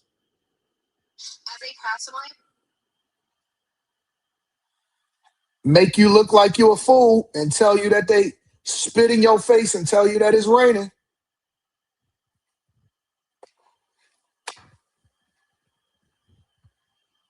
American and Minnesota's lawyer. I thought I would say my 2 cents of what's going on in the world right now. First things first, I'm actually so shocked that Trump is attacking us. I think Trump should be thanking us in multiple ways, and I'm going to explain. First things first, I think we are a good example of what the American dream can look like. Like Somali Americans, and it's making me sad and it's funny. Like I know Somali people are very funny. We're like the class clan who also happens to be valedictorian. Somalis in Minnesota are so successful. I take multiple trips a year to Minnesota and I leave so inspired. You have Somali only, like Somali owned law firms, Somali owned pharmacies, Somali owned everything you can think of. And it's so inspiring to see that what my community could do in just 30 years. Literally, we came to this country not speaking English, not knowing anything. We're Black, Muslim, we're immigrant, and we're able to be that successful. It should be really applauded. Like, I need Trump to stand up and applaud for us because it's shocking. Literally, my friend just moved to Minnesota and she was telling me how when she gave birth, it was an all Somali staff. Her midwife was Somali. Her doctors were Somali. Her nurses were Somali. Like, that is so beautiful to see and it should be celebrated, okay? Second of all, Trump, you should be thanking my people for giving a random Midwestern state that much clout and money. Like, I don't think, other than Chicago, I think Minnesota is really popping when it comes to tourism because of Somali Americans like me, okay? So you should be thanking us because Minnesota would have been nothing if Somalis didn't move there. Like, if we're being honest, like we have made that state pop and we have made it beautiful for the rest of the world. So you should thank us. And if you want, you can donate Minnesota to the great country of Somalia. Like, I think it's a nice trade-off. And last but not least, I'm so happy that people are discovering how funny, witty Somali people are. We're very confident. And although Trump said what he had to say, like, I want him to know, Yani, like, it didn't even like bother, like it didn't do anything to our we've heard everything you've said before. People always make fun of Somalia, but I still think I'm better than everyone. Like, God has made me Somali.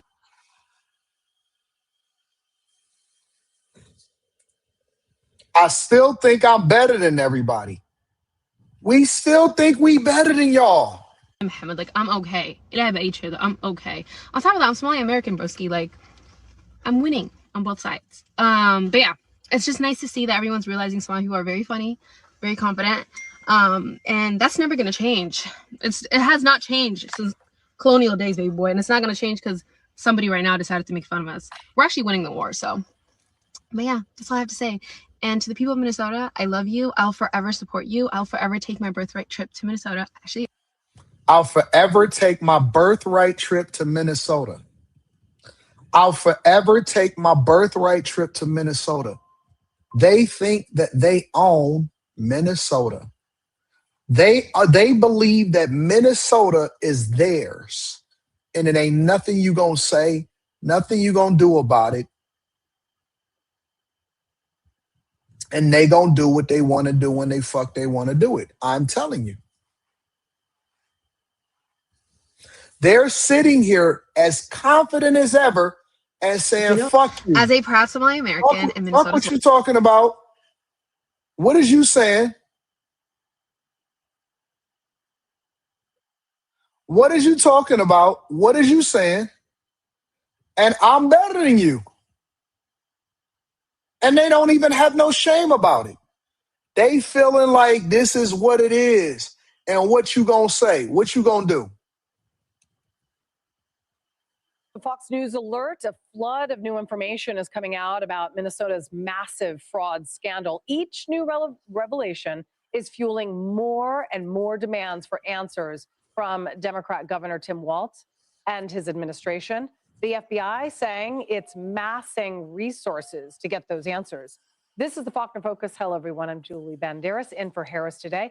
So an independent journalist is documenting some damning sites at multiple Somali-run child care centers in Minneapolis. The videos are shocking. They show misspelled signs, boarded up windows, locked doors at no children at the centers that were speaking out about his findings. Watch. I've known about the fraud taking place for a long time. Minnesotans have been telling me for a long time about the Somali fraud that is taking place. And with his help, we were able to crack over $110 million in fraud in one day. And that's just the tip. When people say it's the tip of the iceberg, it really is, because there's billions of fraud inside of the state of Minnesota right now. A kindergartner could figure out that there's fraud going on. Walz's office pushed back against the videos, saying, quote, the governor has worked for years to crack down on fraud and asked the state legislature for more authority to take aggressive action. He has strengthened oversight, including launching investigations into these specific facilities, end quote. House Majority Whip and Minnesota Republican Tom Emmer with this. If what they're saying is real and can be documented, and what they're saying is they told Tim Walz about the fraud when it was happening, and he not only ignored them, he retaliated against him. I'm telling you, Molly, if that's accurate and it can be proven, Tim Walz needs to be held accountable. Everybody in his administration needs to be held accountable. It's time that we find answers to all these questions and hold everybody accountable. Congressman Chip Roy is coming up, but first, Garrett Tenney has more on this mess. Hi, Garrett. Hey, Julie. One of the most surprising things about this new alleged fraud in the child care space in Minneapolis is that it really isn't new at all. There have been reports about this very thing happening since even before Tim Walz took office, and it appears that it has largely been allowed to continue without much interruption. One example of a child care business that is now under the microscope is Quality Learning Center, or Leering Center, as the sign says. The business is licensed for 99 children, from infants to toddlers, but the business hours are from 2 p.m. to 10 p.m. Over the past 3 years, it has been cited for more than 120 violations for all kinds of things, including for not having proper documentation for all of the kids there. Despite that, the local ABC station reported back in January that the business has still been able to receive nearly $8 million in federal tax money since 2019. We've also confirmed that the owners took out more than $200,000 in PPP loans during the pandemic that were completely forgiven. Nick Shirley says there were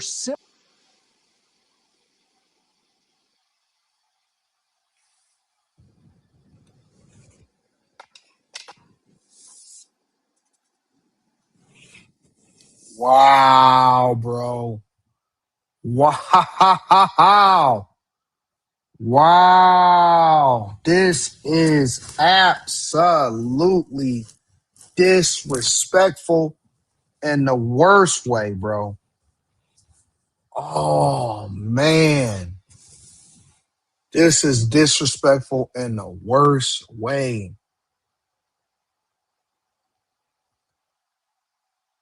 Bro, as an American citizen, I feel violated. Honestly, I don't know if I've ever felt this violated before. I feel violated more than when they was just letting illegal migrants just walk into the country. I feel so violated, bro.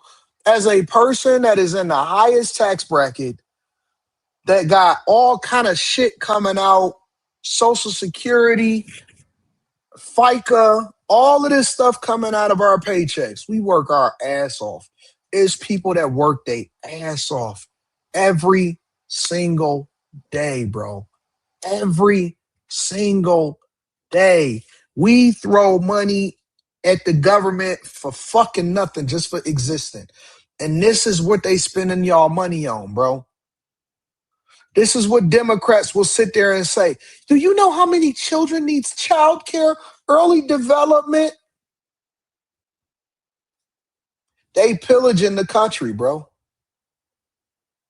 And they doing it with the permission of the people that's supposedly overseeing this. They giving out free money every fucking day.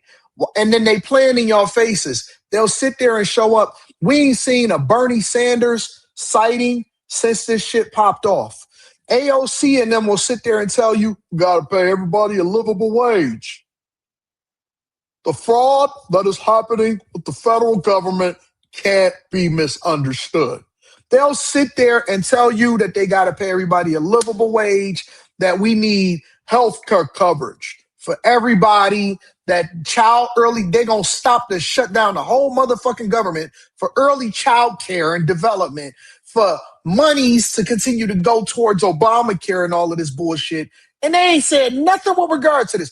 Ain't got a peep out of these motherfuckers. Can't get a tweet out these niggas. Democrats have been whisper quiet. Hakeem Jeffries, you ain't heard not one peep, not one. Bro, Jasmine Crockett got shit to say about every single issue. Every issue, she out there with her bad weave and her butterfly eyelashes. And you can't get a peep out of these people. Not a peep. Not one statement, not a peep, not nothing. Nobody has anything to say. Chuck Schumer, everybody has just disappeared all of a sudden.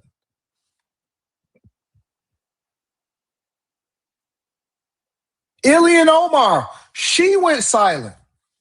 After she made her little MSNBC, Nick Shirley pulled up. Everybody started really deep diving into the files to figure out what the fuck is going on. Ilhan Omar, whisper quiet. Can't find her. Ain't showed up on a live stream, ain't did an interview, ain't did nothing. Her handler said, shut the fuck up because we don't know where you got your 30M net worth, which means it's probably more like 60. And so we don't even know where her money came from. Nobody can explain how motherfuckers got rich. Now let me miss a filing by 2 days. I got the motherfucking man calling me ASAP. Hey man, did you mail that off? Okay, can you fax it in and mail it? And then we'll throw it whichever one that we don't get to first away. Let me miss a filing by 2 fucking days. They're on my ass.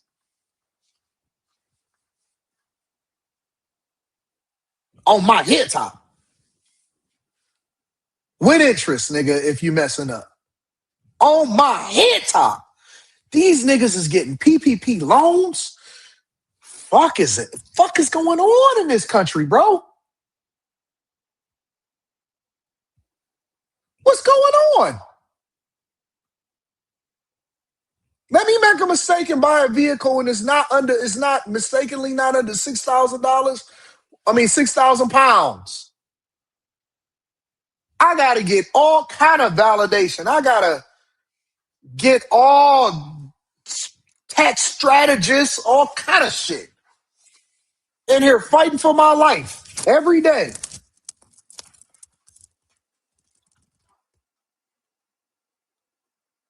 These niggas is out here robbing niggas blind with no gun.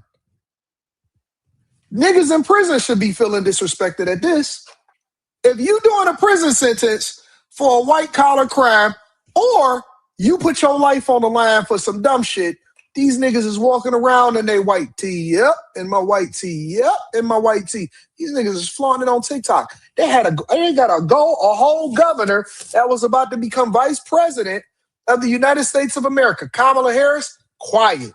Or Barack Obama, quiet. Michelle Obama's big head got something to say about every motherfucking thing that happens. Got so much to say. Whisper quiet. Ain't nobody got nothing to say. Nobody got nothing to say. Nobody. Nobody. Y'all niggas should feel insulted. You went out there with the switch robbing niggas, trying to take over, trying to get your money up so you can trick off on some hoes. These niggas are sitting there like this with no kids. watching me on the live stream like this. Did you order the new Benz? Did you order the new Benz? Looking like they about to go rob Tom Hanks. Captain Phillips head ass motherfuckers sitting there with the hairline all the way back here, taking pilgrimages, going back to their home countries with all kind of frankincense, myrrh, and gold on, talking about how successful they are. You niggas risked it all. You risked it all. And they sitting up there getting their student loans forgiven and their PPP loans forgiven. Fuck is going on here? You out there risking your life for a dime bag, nickel bag of weed, nigga.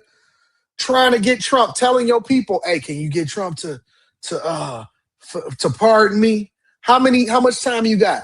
37 years, nigga, because you was selling crack in the cold, risking it all. And these niggas are sitting here robbing us with no gun, no raid van, no nothing. A YouTuber got the Homeland Security to pull up on these niggas, and they still getting protection. You got liberal white women standing outside saying, don't open up! Don't open up! Don't open up!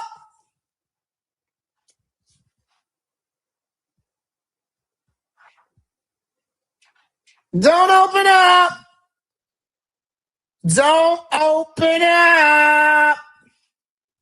Looks like ice. They look like ice. I see white men outside. Looks like ice. Don't open up.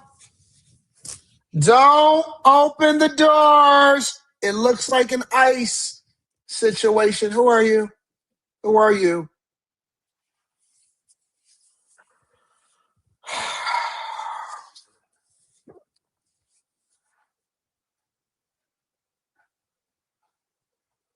Boy, oh boy. Crazy.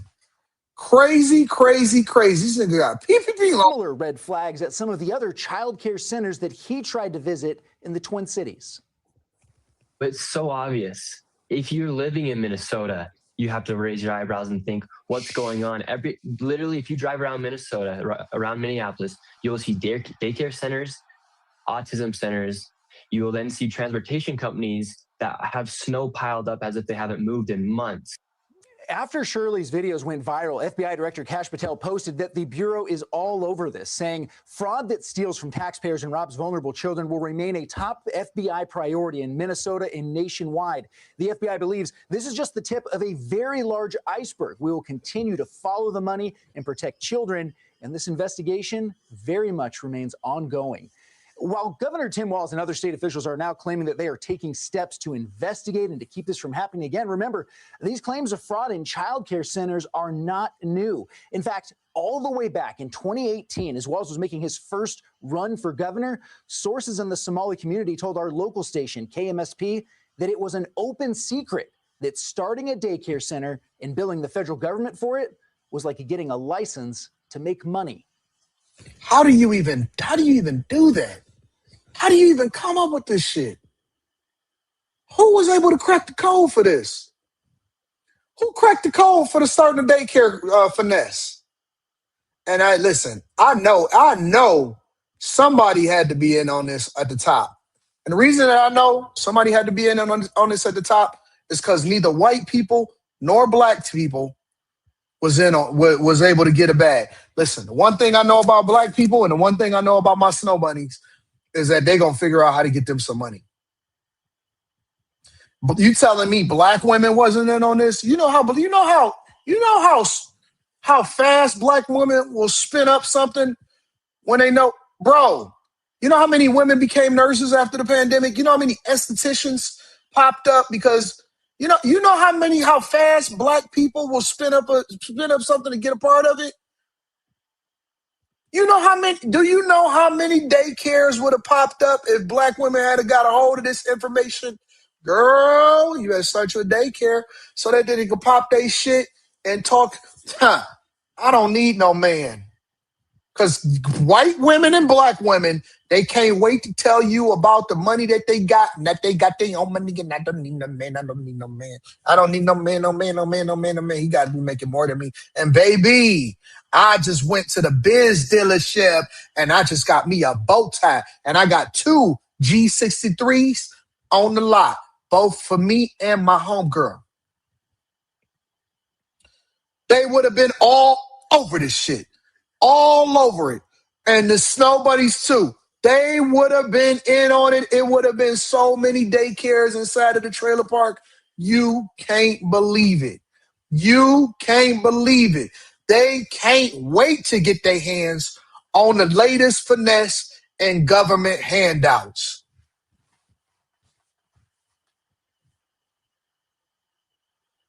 You mean, what, no black people up on this? What, no white people with no daycares? Bro, it would have been a black and white wave over in Minneapolis, Minnesota. Had we found out that this finesse was going, everybody would have got some money. Hey man, what do you mean all black people went over there to Minneapolis? What? Everybody over there in Minneapolis?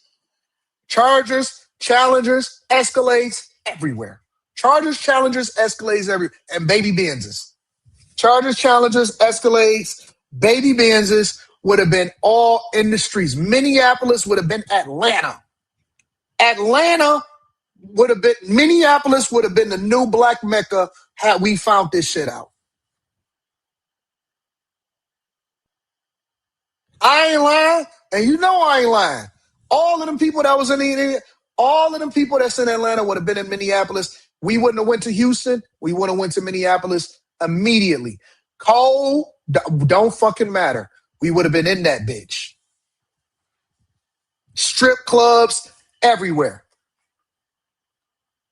Rapping, strip clubs, chains popping, documentaries, studios, hair care facilities, and weave and hair shops would have been all over that bitch, and we would have been running it up every day of the week. You telling me ain't nobody? That's how I know that y'all ain't for us. Fuck what these Somalis is talking about. These niggas keep talking about, oh, we Africans, we black like y'all. Then why you ain't share the plug, bitch? You've been stealing from Governor Tim Walz and Ilhan Omar all this time, and you ain't share the plug. That's how I know that you ain't my friend, nigga, because you ain't share the plug. That's how I know that you're not my friend, because you ain't share the plug. Y'all niggas been stealing with the daycare plug. You've been stealing with the healthcare plug. You've been stealing with all feeding the children plug, fake restaurants, all kind of shit. I know you not my friend because you ain't share the plug.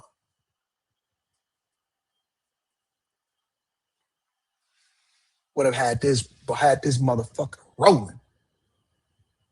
Rolling. Takeover. Minneapolis, Minnesota.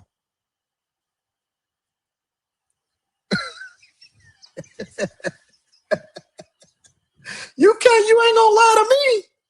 You not gonna lie to me. Y'all would have been sitting here talking about Anton. Minneapolis got the best soul food spots. I said, where? I was confused when I went. I said, I did not know Somalia was in Minneapolis. I was in Minneapolis, confused as fuck. I got there by mistake. I was over there. Listen, bro, I was in Minneapolis because I was there for my daughter's taekwondo tournament. I was walking around. I said, I'm telling you, I was confused. I said, what is happening in Minneapolis? I can't put my finger on it, but it's some diabolical shit that's happening right now. What are all of these big heads around here?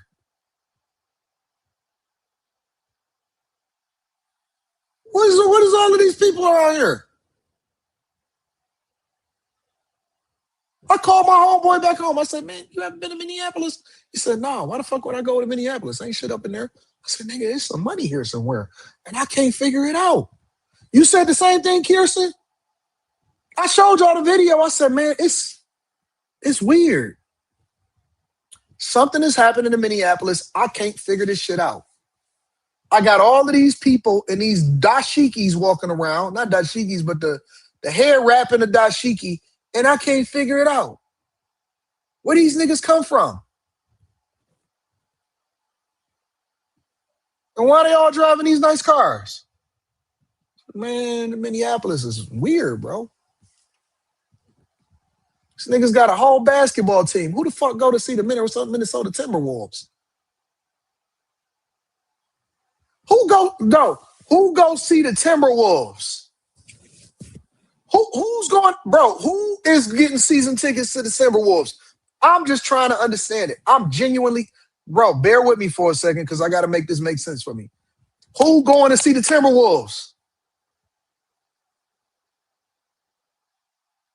Who on the front row of the Timberwolves? Who?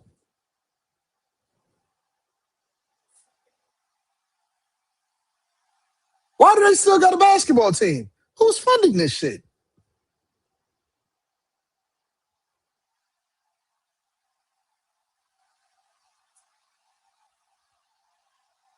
No, Purple Haze. You're not hearing me. You're not hearing me, Purple Haze. You're not hearing me. Anthony Edwards just recently got there. I'm talking about for the last 20 years, bruh.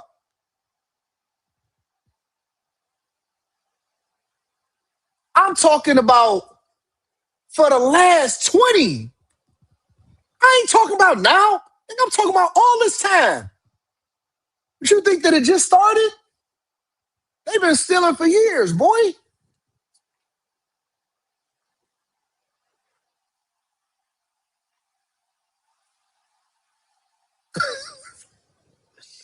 Oh, man. Come on, bro. Julie? Garrett Tenney, thank you. Republican Congressman Chip Roy of Texas, member of the Judiciary Budget and Rules Committees, joins me now. Thank you so much for talking to us. All right, so let's just talk about Walz and his credibility here when he says that he didn't know that any of this was going on when it's such a massive fraud scandal. How could he not know? Yeah, Julie, great to be with you. I hope you had a Merry Christmas. And, you too. You know, it defies all logic and reason to believe that Governor Walz. And y'all not even hearing what I'm saying. I'm not even talking about the player on the Timberwolves. I'm saying who got money in Minneapolis to be going to the Timberwolves?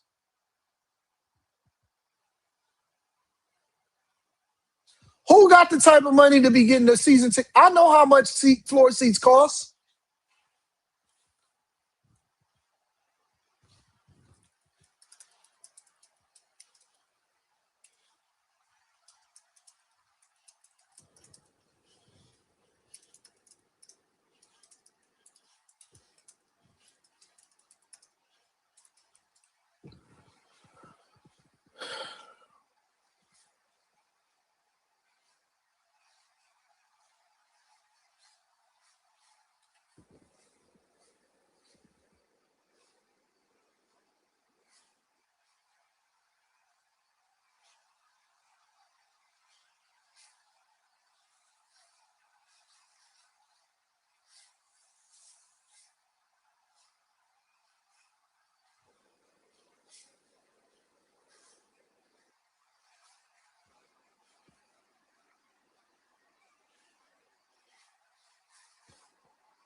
That's the blue, the dark blue. Not the Chairman's Club, the dark blue. Where the dark blue at? Where the dark? Oh, they don't give you the price for the dark blue?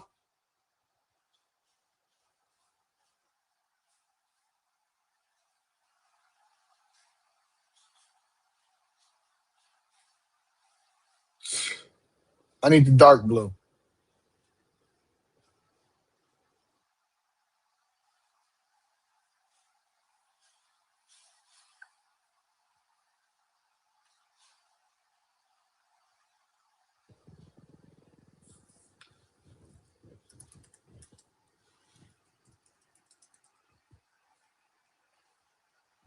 I got to find out for myself, bro. We got to investigate.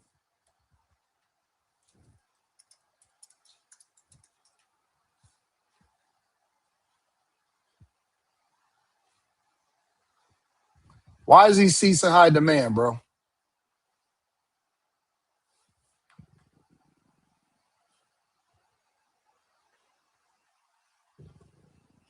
$3,800 per seat?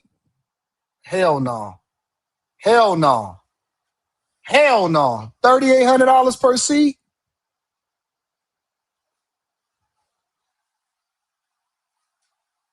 Hell no. To the Timberwolves? For one game, $8,500 a seat? Nah, dog. To see the Miami Heat and the Timberwolves?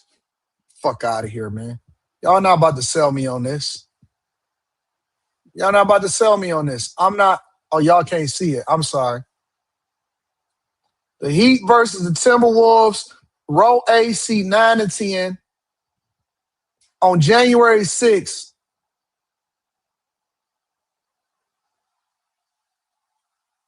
$3,800 a seat plus $461 for taxes. $8,500 for a seat. Hell no. Hell no. You ain't about to sell me on that. No, no. No, dog. I'm not going for it. I'm not going for it. Ain't no way you gonna sell me on this. Nope. Nope. Nope. Nope. Nope. Hell no. Who going to see this? It sounds like somebody that's making $2 million a year is going to watch this. This don't sound like a normal seat. This sounds like somebody that is making $2 million a year paying this. Was ignorant of what was happening in Minnesota. Let's be clear. He was campaigning on it last year with respect to the campaign with Vice President Harris in her run for the presidency. He literally was talking about it.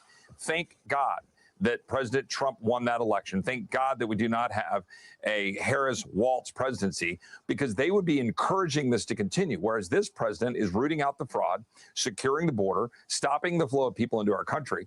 But this is what happens when you have massive welfare programs that are funding people that are coming into our country, whether it's illegally or, frankly, through legal channels that are being abused by the radical left and the Marxists who want this to occur.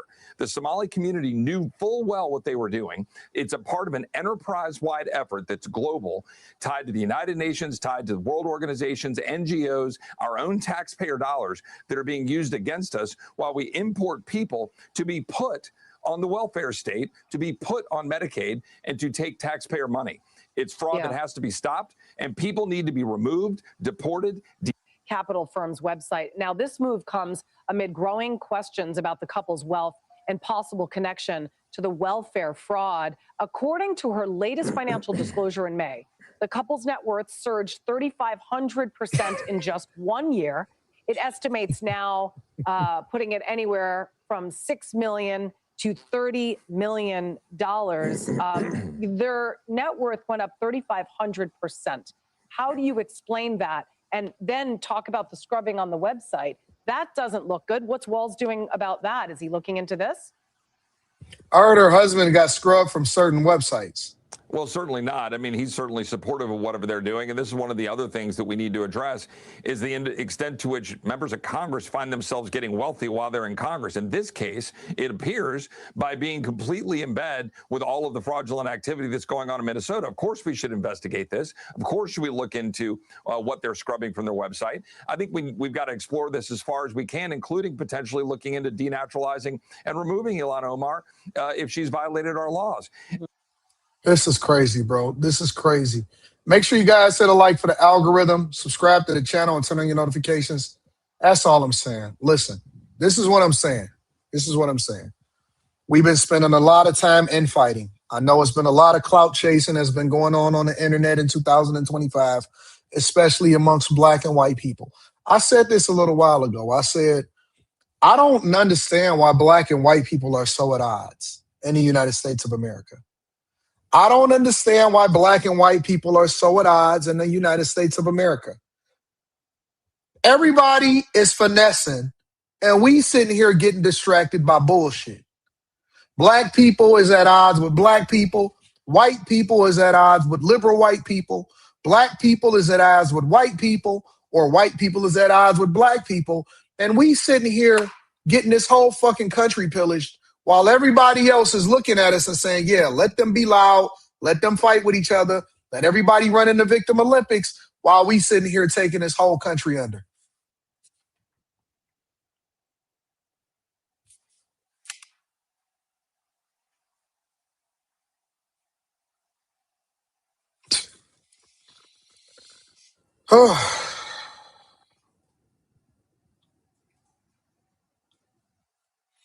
Box of Oranges says this is why you cannot have expanded social welfare with loose immigration. Government programs are largely honor systems.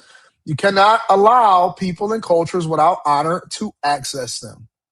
Cynthia Haynes says, congratulations, Nick, on your incredible journey. As for the Governor Tampon Tim Walz, he should and needs to resign. He not. He never going to resign. They going to try to wait for this to blow over. I wouldn't give his ass $2, let alone $2 million. Brett Farm Scam, Mississippi is not a partisan issue. Yo, it's Eric TV says, I said something, AD, my voice is not as big as yours. Sterling says, only in America you can get no funding as an immigrant in no other country. Remember the brick lady from Somalia, a.k.a. the scammer, says Poor Legacy. Shout out to Poor Legacy. Chris Cunningham says, email sent. Thank you, my friend. 392Q says, just called the Leering Center number and they disconnected it. I wanted to enroll my son. Box of Oranges says, Somalia's gross domestic product is $12 billion, and it's only fair that we take it. Golden coastline, we can make a American Qatar. That's true.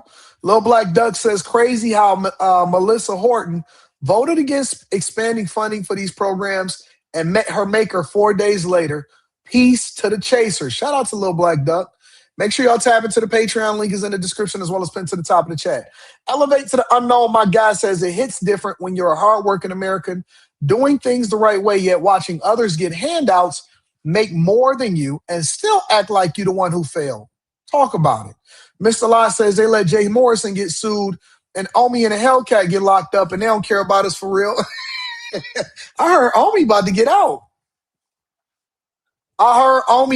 out.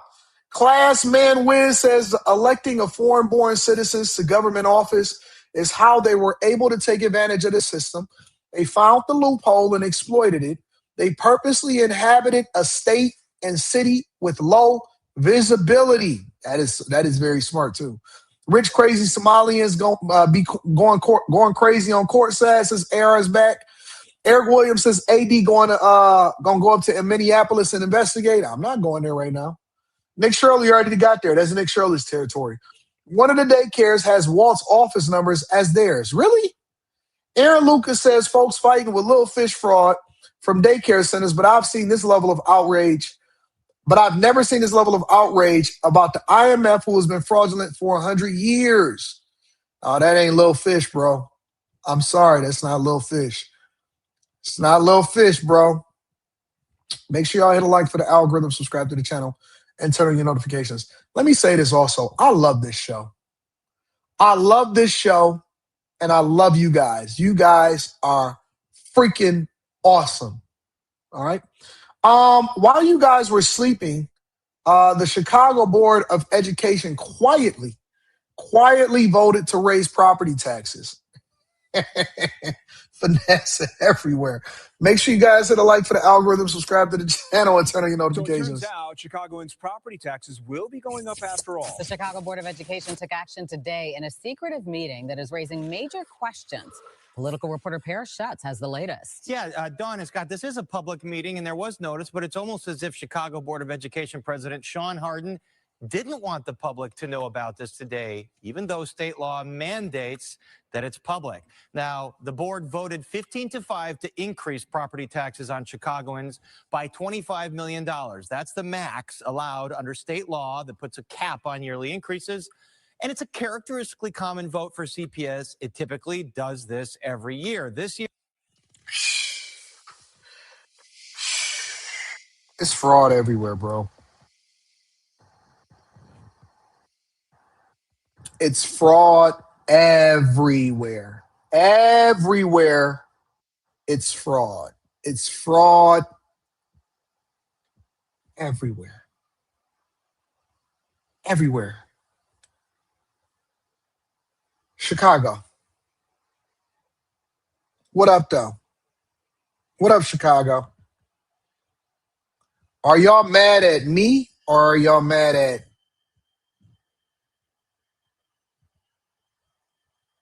them? They maxing out on y'all every year.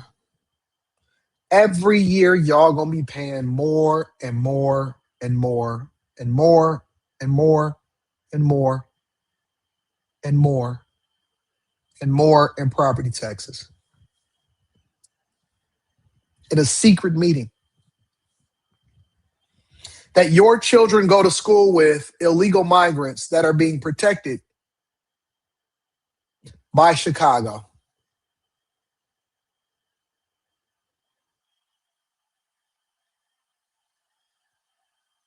I would be absolutely disgusted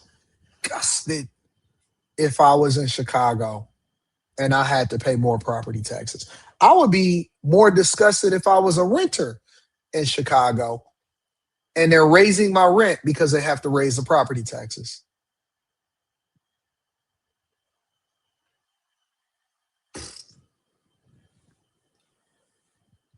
Shrouded in mystery as board president Hardin first canceled the vote at a meeting earlier this month and then put it back on the agenda at the last minute after Mayor Brandon Johnson's city budget was resolved. Now, the school district is...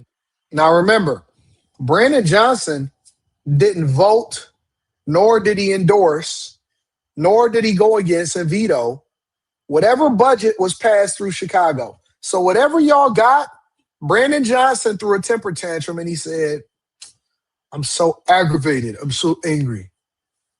He's aggravated and he's angry because he couldn't get his way in order to try to pass the taxes onto the rich, the richest 1%. With a head tax, a corporate head tax, which a property taxes is still going to go up because they still got to make sure that they shore up city finances in a budget. And then in addition to that, the school district being able to raise property taxes is separate from what's going on in the county and the city not being able to manage their finances. Yep. The schools raising property taxes is completely separate from what it is that they got going on in the city. So y'all getting hit with a triple whammy. Y'all are getting hit with a triple whammy and you're seeing no progress and no benefit inside of y'all city. I would be disgusted. Banking on the money to help balance its budget in addition to TIF surplus money. Board member Jennifer Custer says this money will be put to good use. Today's levy vote is an investment in our children and the future of Chicago public schools, and I will always vote to fund our schools. But Carlos Rivos, one of the 5 no votes, says it comes at a time when Chicago families are reeling from high costs and higher property taxes, which is something that Mayor Johnson promised to avoid. This is something that even if it is $16 on my home, it is something that lots of families can't afford, and it just adds to the compounding effect of the large increases in their taxes. And an outside group called Urban Center had this reaction, quote, their quiet action today at a board meeting few knew about during the holiday season, and conveniently, after the mayor's failed budget, despite his claims of protecting Chicagoans from property tax increases, only serves to demonstrate board members' contempt for taxpayers who continuously foot the bill to pay for the demands of the Chicago Teachers Union, a Johnson ally. And now, to make matters stranger, I'm told by multiple sources today that board president Hardin called members into separate group meetings to complain about leaks to the media, namely a supposed leak to yours truly, revealing that this meeting, a public meeting requiring public notice, was scheduled and would take place. I'm told President Hardin vowed to force the resignation of any board member who he discovered leaking this info. They all operating in secret, and even though by law they are required to tell you guys about these meetings so that you can voice your concerns or displeasure, or so that you can have a conversation with them so you can better understand exactly what's going on with them. Instead, they are having secret meetings and they are absolutely positively going to raise y'all property taxes. I would be disgusted, honestly. I would be absolutely disgusted And I don't know why there's not a revolt on a massive level against what y'all see happening. I heard that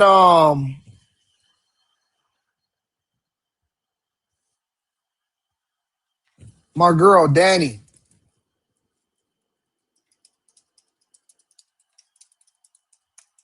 recently went viral from going off on y'all. I guess $1 Million Tony couldn't make it today. She too busy loving her home she just got for $1 million, while we just received these high property tax bills. So we all here because of our property taxes. Some here, like Zoe and Miss Jessica, because y'all stealing Black people property. So I just want to know, because we just came from the city council meeting. We're coming there and the city is blaming the county. And now you just blaming Springfield.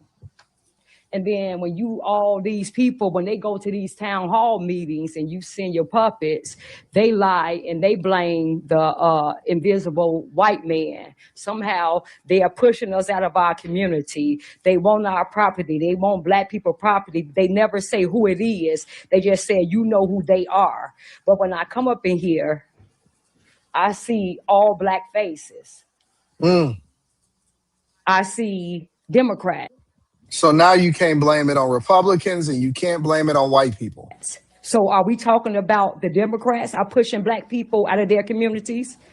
The Democrats hate Black people. The Democrats want our property and replace us with illegal aliens, because you all come in these meetings talking about the invisible white person, but we don't never see him, but we see all of you all here. And then you sit here, all these Black faces, you sit here, all Democrats, and you sit here all arrogantly like your seats are secure, like we are not coming after these seats. Just like I told Brennan Johnson over there, the first time I spoke on that mic, I said the same thing that's making y'all laugh in here gonna make y'all cry. And then you see what's happening. Same thing here. Now I'm giving y'all warning right here. Let me tell you what my prediction is for Danny. I think that she's going to, at some point,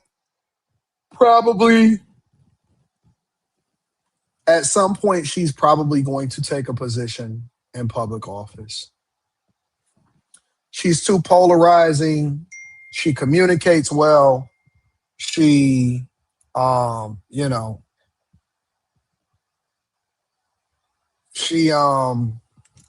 think that eventually she's going to wind up taking public office. Shit, I wouldn't even be surprised if she wound up making a run for mayor.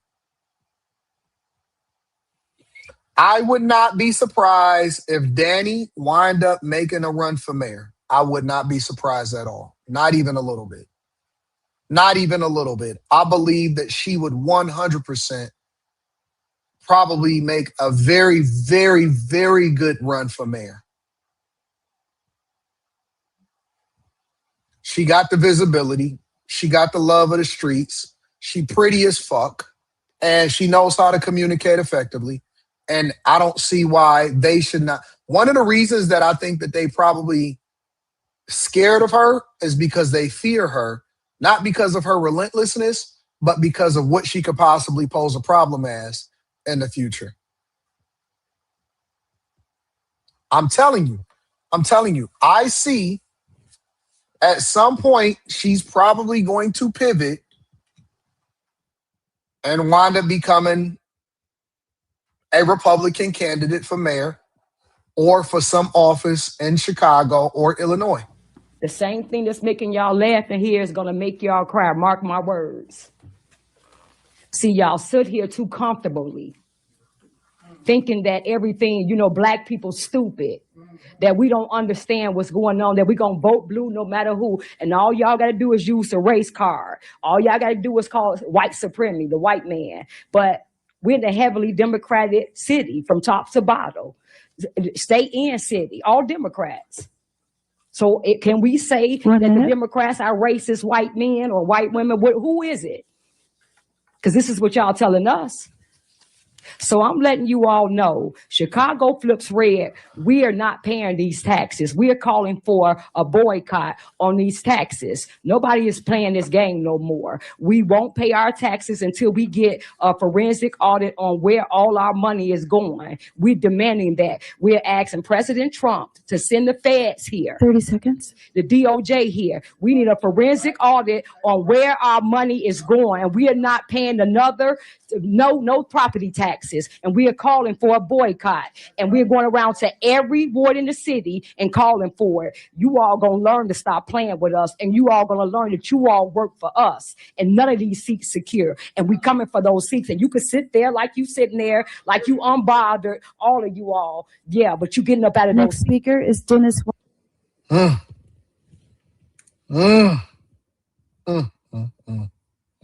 She is a problem, bro.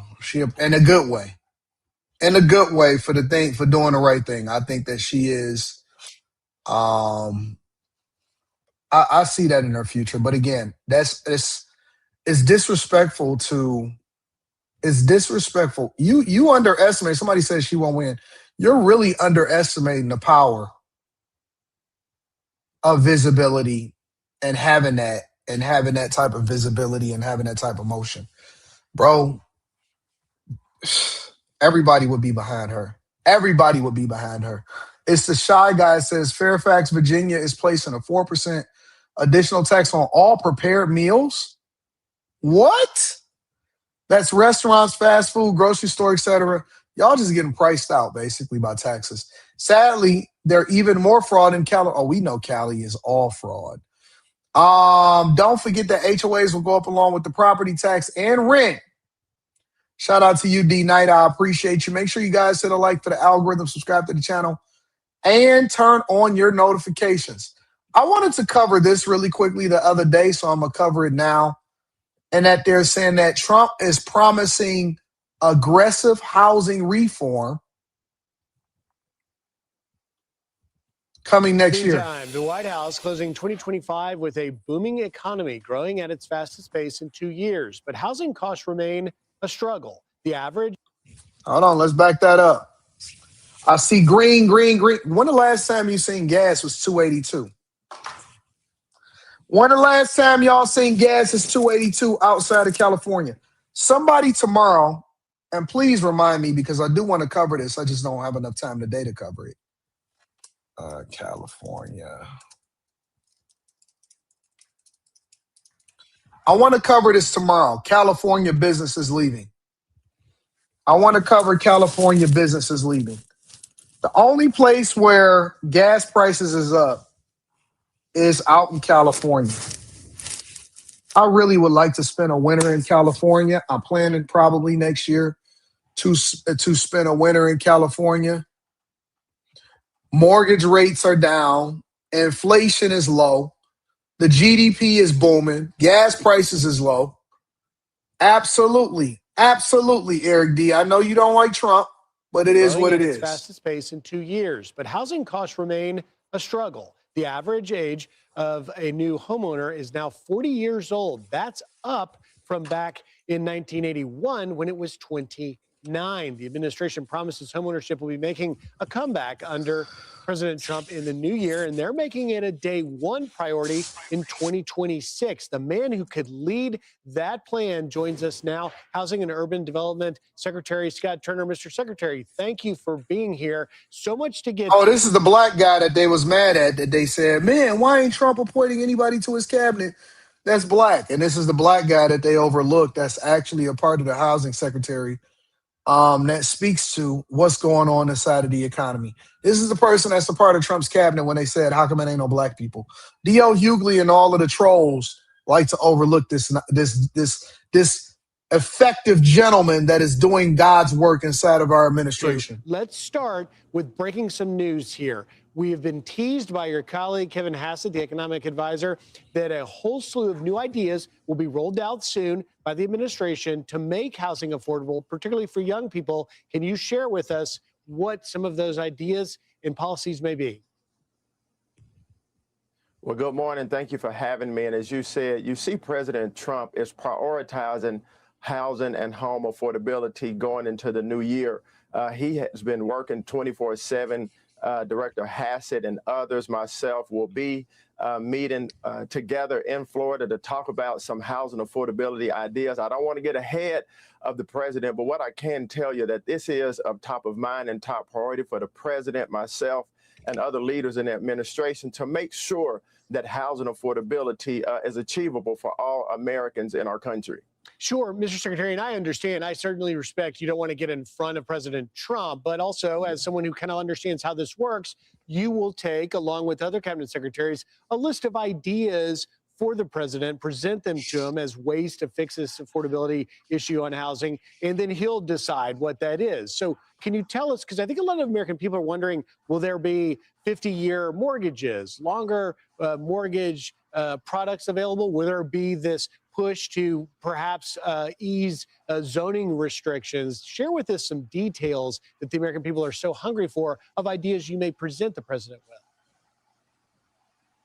Well, absolutely. And I'll tell you, I'll get to the root. When you look at during the Biden administration and the weak immigration policies that impacted our country, millions, tens of millions of illegal immigrants came across our borders unchecked.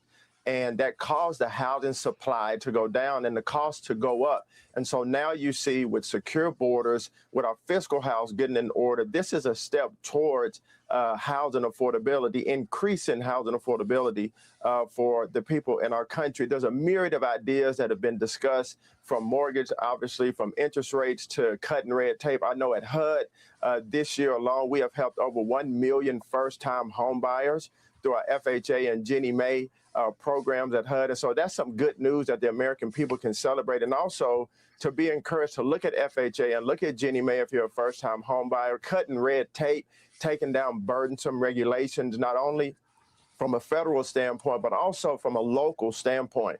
One of the first acts we had at HUD was taking down the affirmatively further and fair housing rule to restore local control. And so these ideas, these policy actions that have been taken will continue to happen to bring down affordability and to raise the supply. So that and many other ideas will be given to the president. I don't think that we, again, and I'm gonna always say this, and I stand on this, I don't think that we have a supply problem at all. I don't. I think that housing reform should have happened under the Obama administration when we had the housing collapse. We should have attacked housing reform back then. What basically he's telling us is that they're taking a multi-level approach, right? So on one end, part of the reason why they are so aggressive at removing people that's not supposed to be here is because A, it makes more jobs available. B, we can start generating more revenue by not allowing for people to come in here illegally and start forcing people to come here legally. C, and obviously there's more points on why we need to get people here illegally off here, because of course they take up resources, they take up police resources, they take up tax dollars, and we can get rid of all of the fraud. But D, as it relates to real estate, they're saying that we can also ease the supply constraint by removing people that's not supposed to be here that is also taking up housing. So if you're removing millions of people that is not supposed to be here, that makes the availability of housing more prominent for people that are American citizens. And so that's the first level of the approach.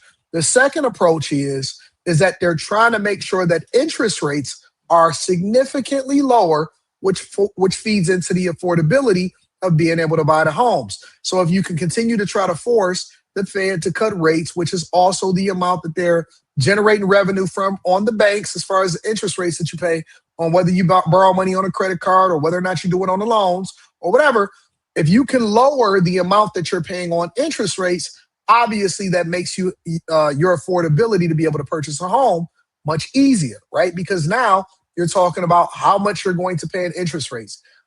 The fourth thing, or third or fourth thing, is they're saying that we're also going to incentivize more building of houses so that there's more competition as far as how much you are going to pay and how much is being priced. I don't think that that is the solution, though.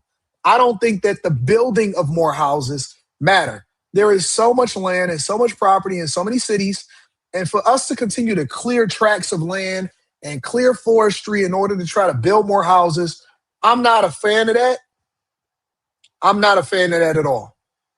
I think that we have sufficient amount of land and sufficient amount of space to be able to build housing. I just really believe that it's an affordability issue. I think that people have financed their ways to death.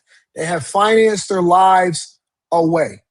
And when you talk about affordability, that's your ability to continue to pay a mortgage for 30 years. I also believe that they are going to introduce the 50-year mortgage. What the 50-year mortgage is going to do, in my opinion, is it is going to introduce more scamming. It's going to introduce more scamming. I believe that that a 50-year mortgage, it's inevitable. They extend. You used to only be able to max out on a car at 60 months. Now you can do 72 months, 84 months, 96 months. You can do 108 months on the financing of a supercar to make sure that it is available. It's only going to happen because it generates more revenue for the banks, and it also gets more people into homes that ultimately pay property taxes. And what it's going to also introduce is more scamming, because you're going to have people putting 3.5% down and trying to make sure that they run up the value of the home so that they can refinance, pull the equity out of the home, use that money in order to live their lifestyle, and then they're going to try to sell the home at an exorbitant amount. The goal for people a lot of times in real estate, and this is how they try to teach you to get rich, is to put the minimum down to increase the value of the property by doing small little things, extract the equity, so borrow the equity, and either use that equity to repeat the process, which is the Burr method, or use that in order to pull it out and try to sell the property, and that way you take your profit quickly and you're doing a basically house hack. Part of the reason why houses is unaffordable, and I'm going to tell you the real truth, is because you had too many people that were house hacking and trying to teach people how to raise the prices in order to raise the value of the property so you can extract so you can pull the money out of it. And then we basically got stuck at too high because we don't want another housing crisis, and people can't afford to sell because they don't have no equity in their home. You got that, and then you turn it into also institutional investors. Institutional investors were looking for a safe place to be able to park their money that was less volatile than what was happening in crypto and what was happening in the stock market, because they didn't want the bubble to burst, because they don't even know if it's a real bubble. And that's why you got so many analysts. And so you got institutional investors that are buying up super homes and tracts of land. And so you're competing against institutional investors while at the same time trying to buy a home. So if they don't start to get control of institutional investors and house hackers, then you are going to continue to see a rise in property values, which also raises property taxes, and it raises the amount that you have to put down in order to get a home. So when y'all sitting here saying, well, Anton, oh my God, it's unaffordable, houses cost too much. No, it's because you got too many people that don't understand the game, that's trying to take advantage of people, and they trying to extract the most money out of these properties, and then they go on, they take that money in order to live their life. That's what's happening. So how do you then allow for people to come in and take y'all properties? Because that's what they do. Then they devalue a property, or they devalue a city or a bunch of neighborhoods within a city. They go in, buy it for cheap, raise it up, and do it all over again. And they repeat. They repeat. This is why y'all got to stop selling y'all grandmama's homes.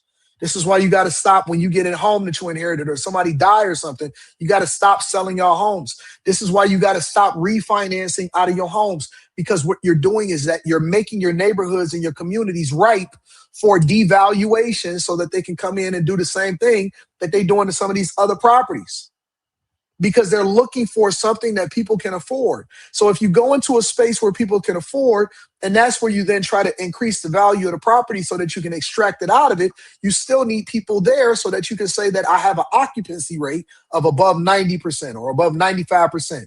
You got to stop selling y'all properties. You got to stop selling your people's homes.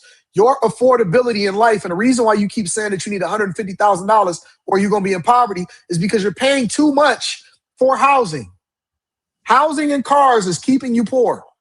Nothing else costs that much. Housing, cars, and student loans. If you can get control of those three things, you set for life. If you can get control of student loans, stop borrowing money, learn to pay for college, go to community college, is there for a reason. All right? Student loans, cars. You don't need a fucking new car until your assets can pay for your cars. All right? Housing. Stop selling your grandmama's house. Learn how to build with your community, meaning that you need to do group economics, stay home as long as you possibly can, and allow for people to be able to buy the home and stop selling your shit off.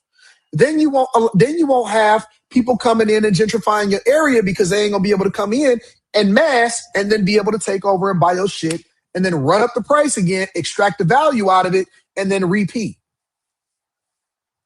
That's the real hack.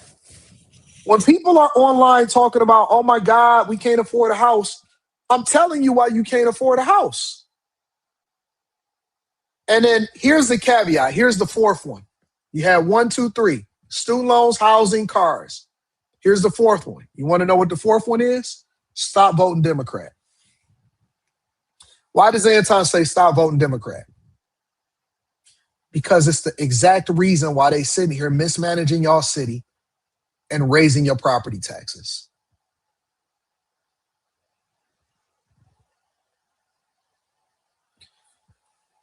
Republicans are trying to eliminate property taxes. Democrats are trying to raise your property taxes to pay for more social services, and then they finesse that money and money launder it so that they can enrich themselves. That is the final blow. And then you won't have to worry about continuing to raise property taxes because you have a mismanaged fucking city. That is the solution. It is a multi-level approach to how you solve for the affordability crisis when it comes to property taxes. I'm telling you the truth. Shout out to Rob Brown. I'm telling you, listen, I'm telling you as a person that understands the politics of it, I understand the money of it. Do you know how many people criticize me because I won't take out debt? Do you know how many people will criticize me because I refuse to take out debt? I refuse to take out debt. And I'm not saying that it's never a possibility or I never would because I don't understand.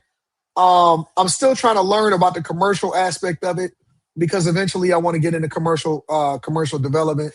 But do you know how many people say that I can get richer faster by being able to take out loans, get more doors, extract the value out of the property, especially with the type of income that I have, and then to be able to run up the price even more? But do you know what that does?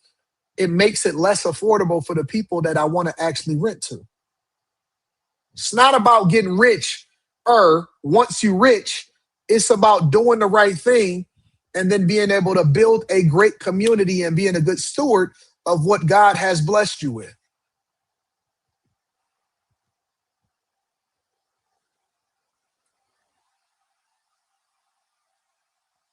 How you do it matters just as much as if you got it. How you got it matters. How you get it matters. You can't do it like that. You can't do it. Every dollar is not worth getting. Hey man, you know how many,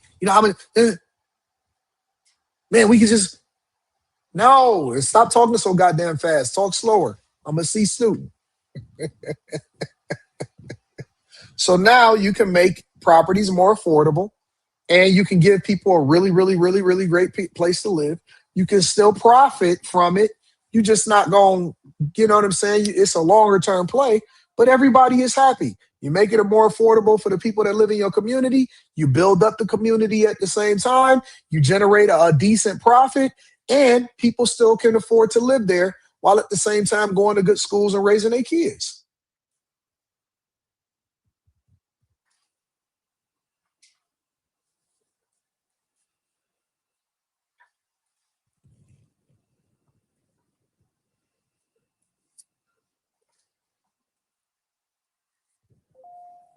How do I ignore red states that have high property taxes? I think that property taxes in the form that is set up is a scam. I think that property taxes in general and the form that they're set up is a scam. I don't think that property taxes is cool at all in general. I don't like them. I think we should have millages for the majority of the things that we need to fund, and they need to be one-time millages. It should not be pulled out. We should not just have a blanket property tax. Property taxes are a scam, bro. We need to have millages every year that people vote on based off of the issues and the things that we need to fund. Hey, we need to have a millage for the community college in order to ensure that the people in our community can go to school. Hey, we need to have a millage to ensure that this is taken care of or whatever, and so on and so forth. And we need to get rid of property taxes altogether, bro.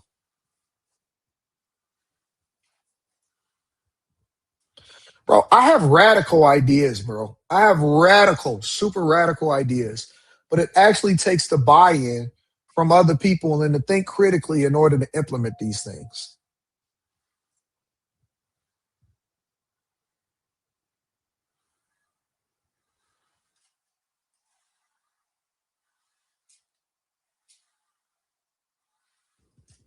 I don't think that we should have property taxes.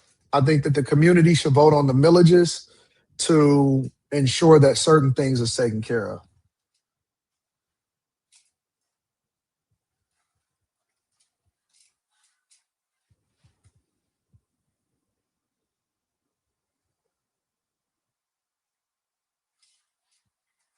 Somebody said that's not radical. It absolutely is radical because then it would force you to have to rethink everything that we're funding with the community's money. You would have to rethink what is the priority? Well, what is the priority? You wouldn't need as many judges. You would force people to start to eliminate even the type of stuff that we use our money on, as far as like the fees and being feed to death. How really you only need it for like three things: public safety, infrastructure, schools. That's it. Public safety, infrastructure, schools. Everything else is a waste. And sanitation. But I think that sanitation should be taken care of similarly to how they do it inside of the suburbs. Meaning that you would have to actually get that taken care of yourselves. I know most people don't know what millages are. Public safety, infrastructure, and schools. That's it. That is absolutely it. Everything else should be on the chopping block. Everything else should be on the chopping block. Everything else should be minimally paid attention to.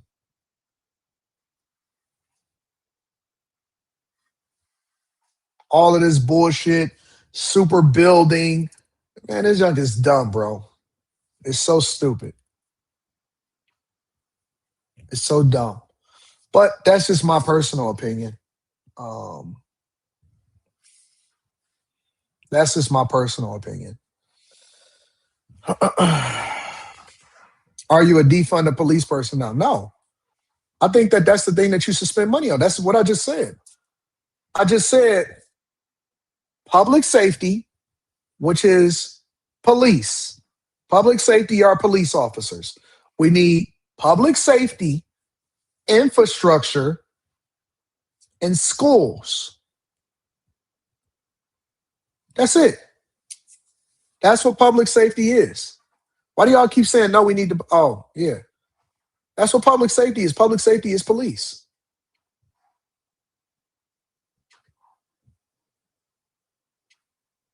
Yeah, I got you, Julia.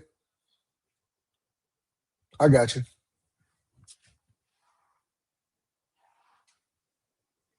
I would eliminate welfare altogether. Eliminate welfare altogether. Social services, nope. Nope. Mm-mm.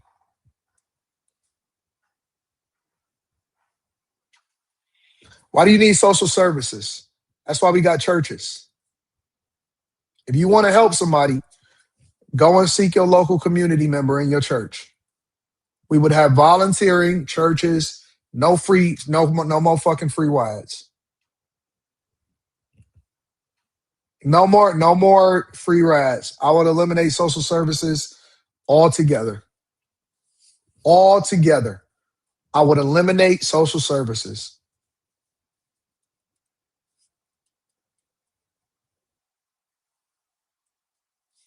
Said the elderly need social services. Then move to California. Fuck that. Move to California then if you want social services. I'm not taxing people. I'm making it more affordable so people can do what they want to do with their money. That will be the slogan. Somebody said protect the elderly and the veterans.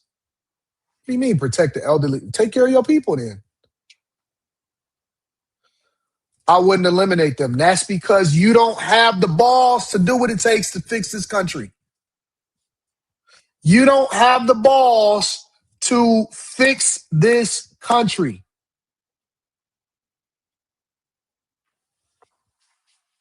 You don't have the balls to fix this country. That's why you would be so weak for it. And that's why you couldn't be in leadership, because you can't make the hard decisions on what needs to be done in order to fix this shit.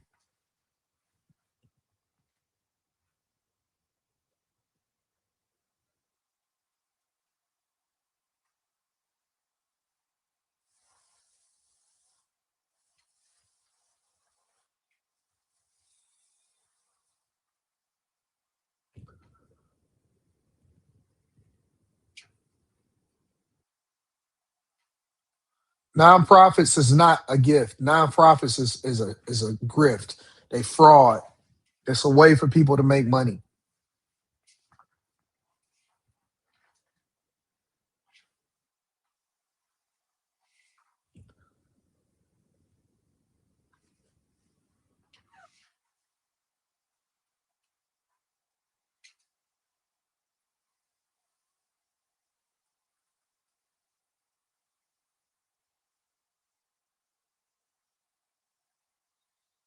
Anyways, can't keep giving y'all my good ideas.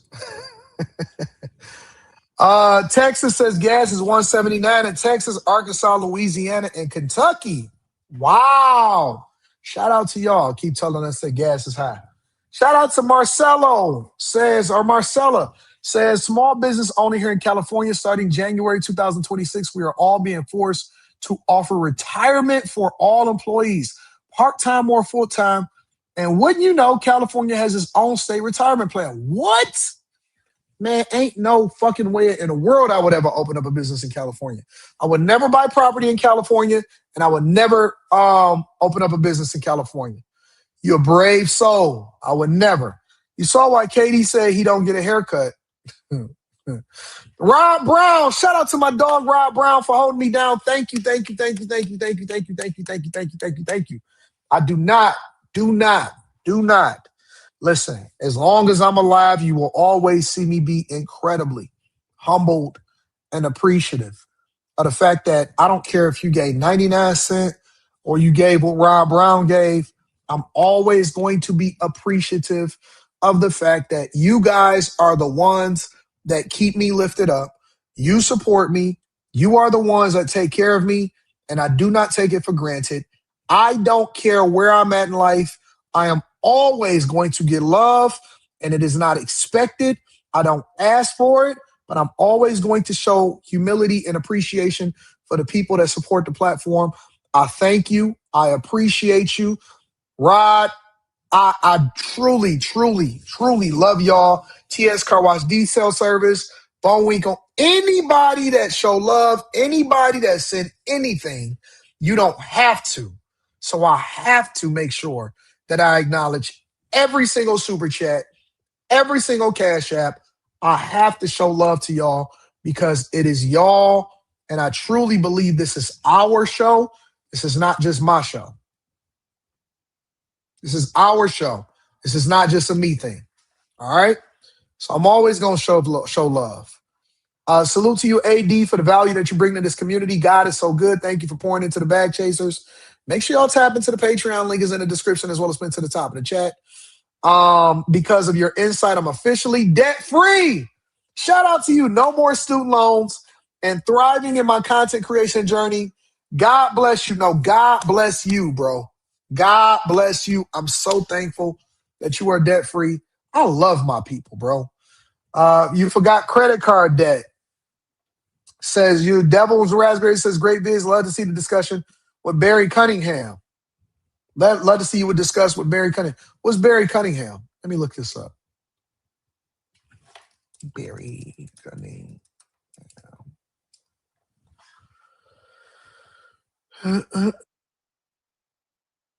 Oh, Barry Cunningham. He got a nice platform. I see you.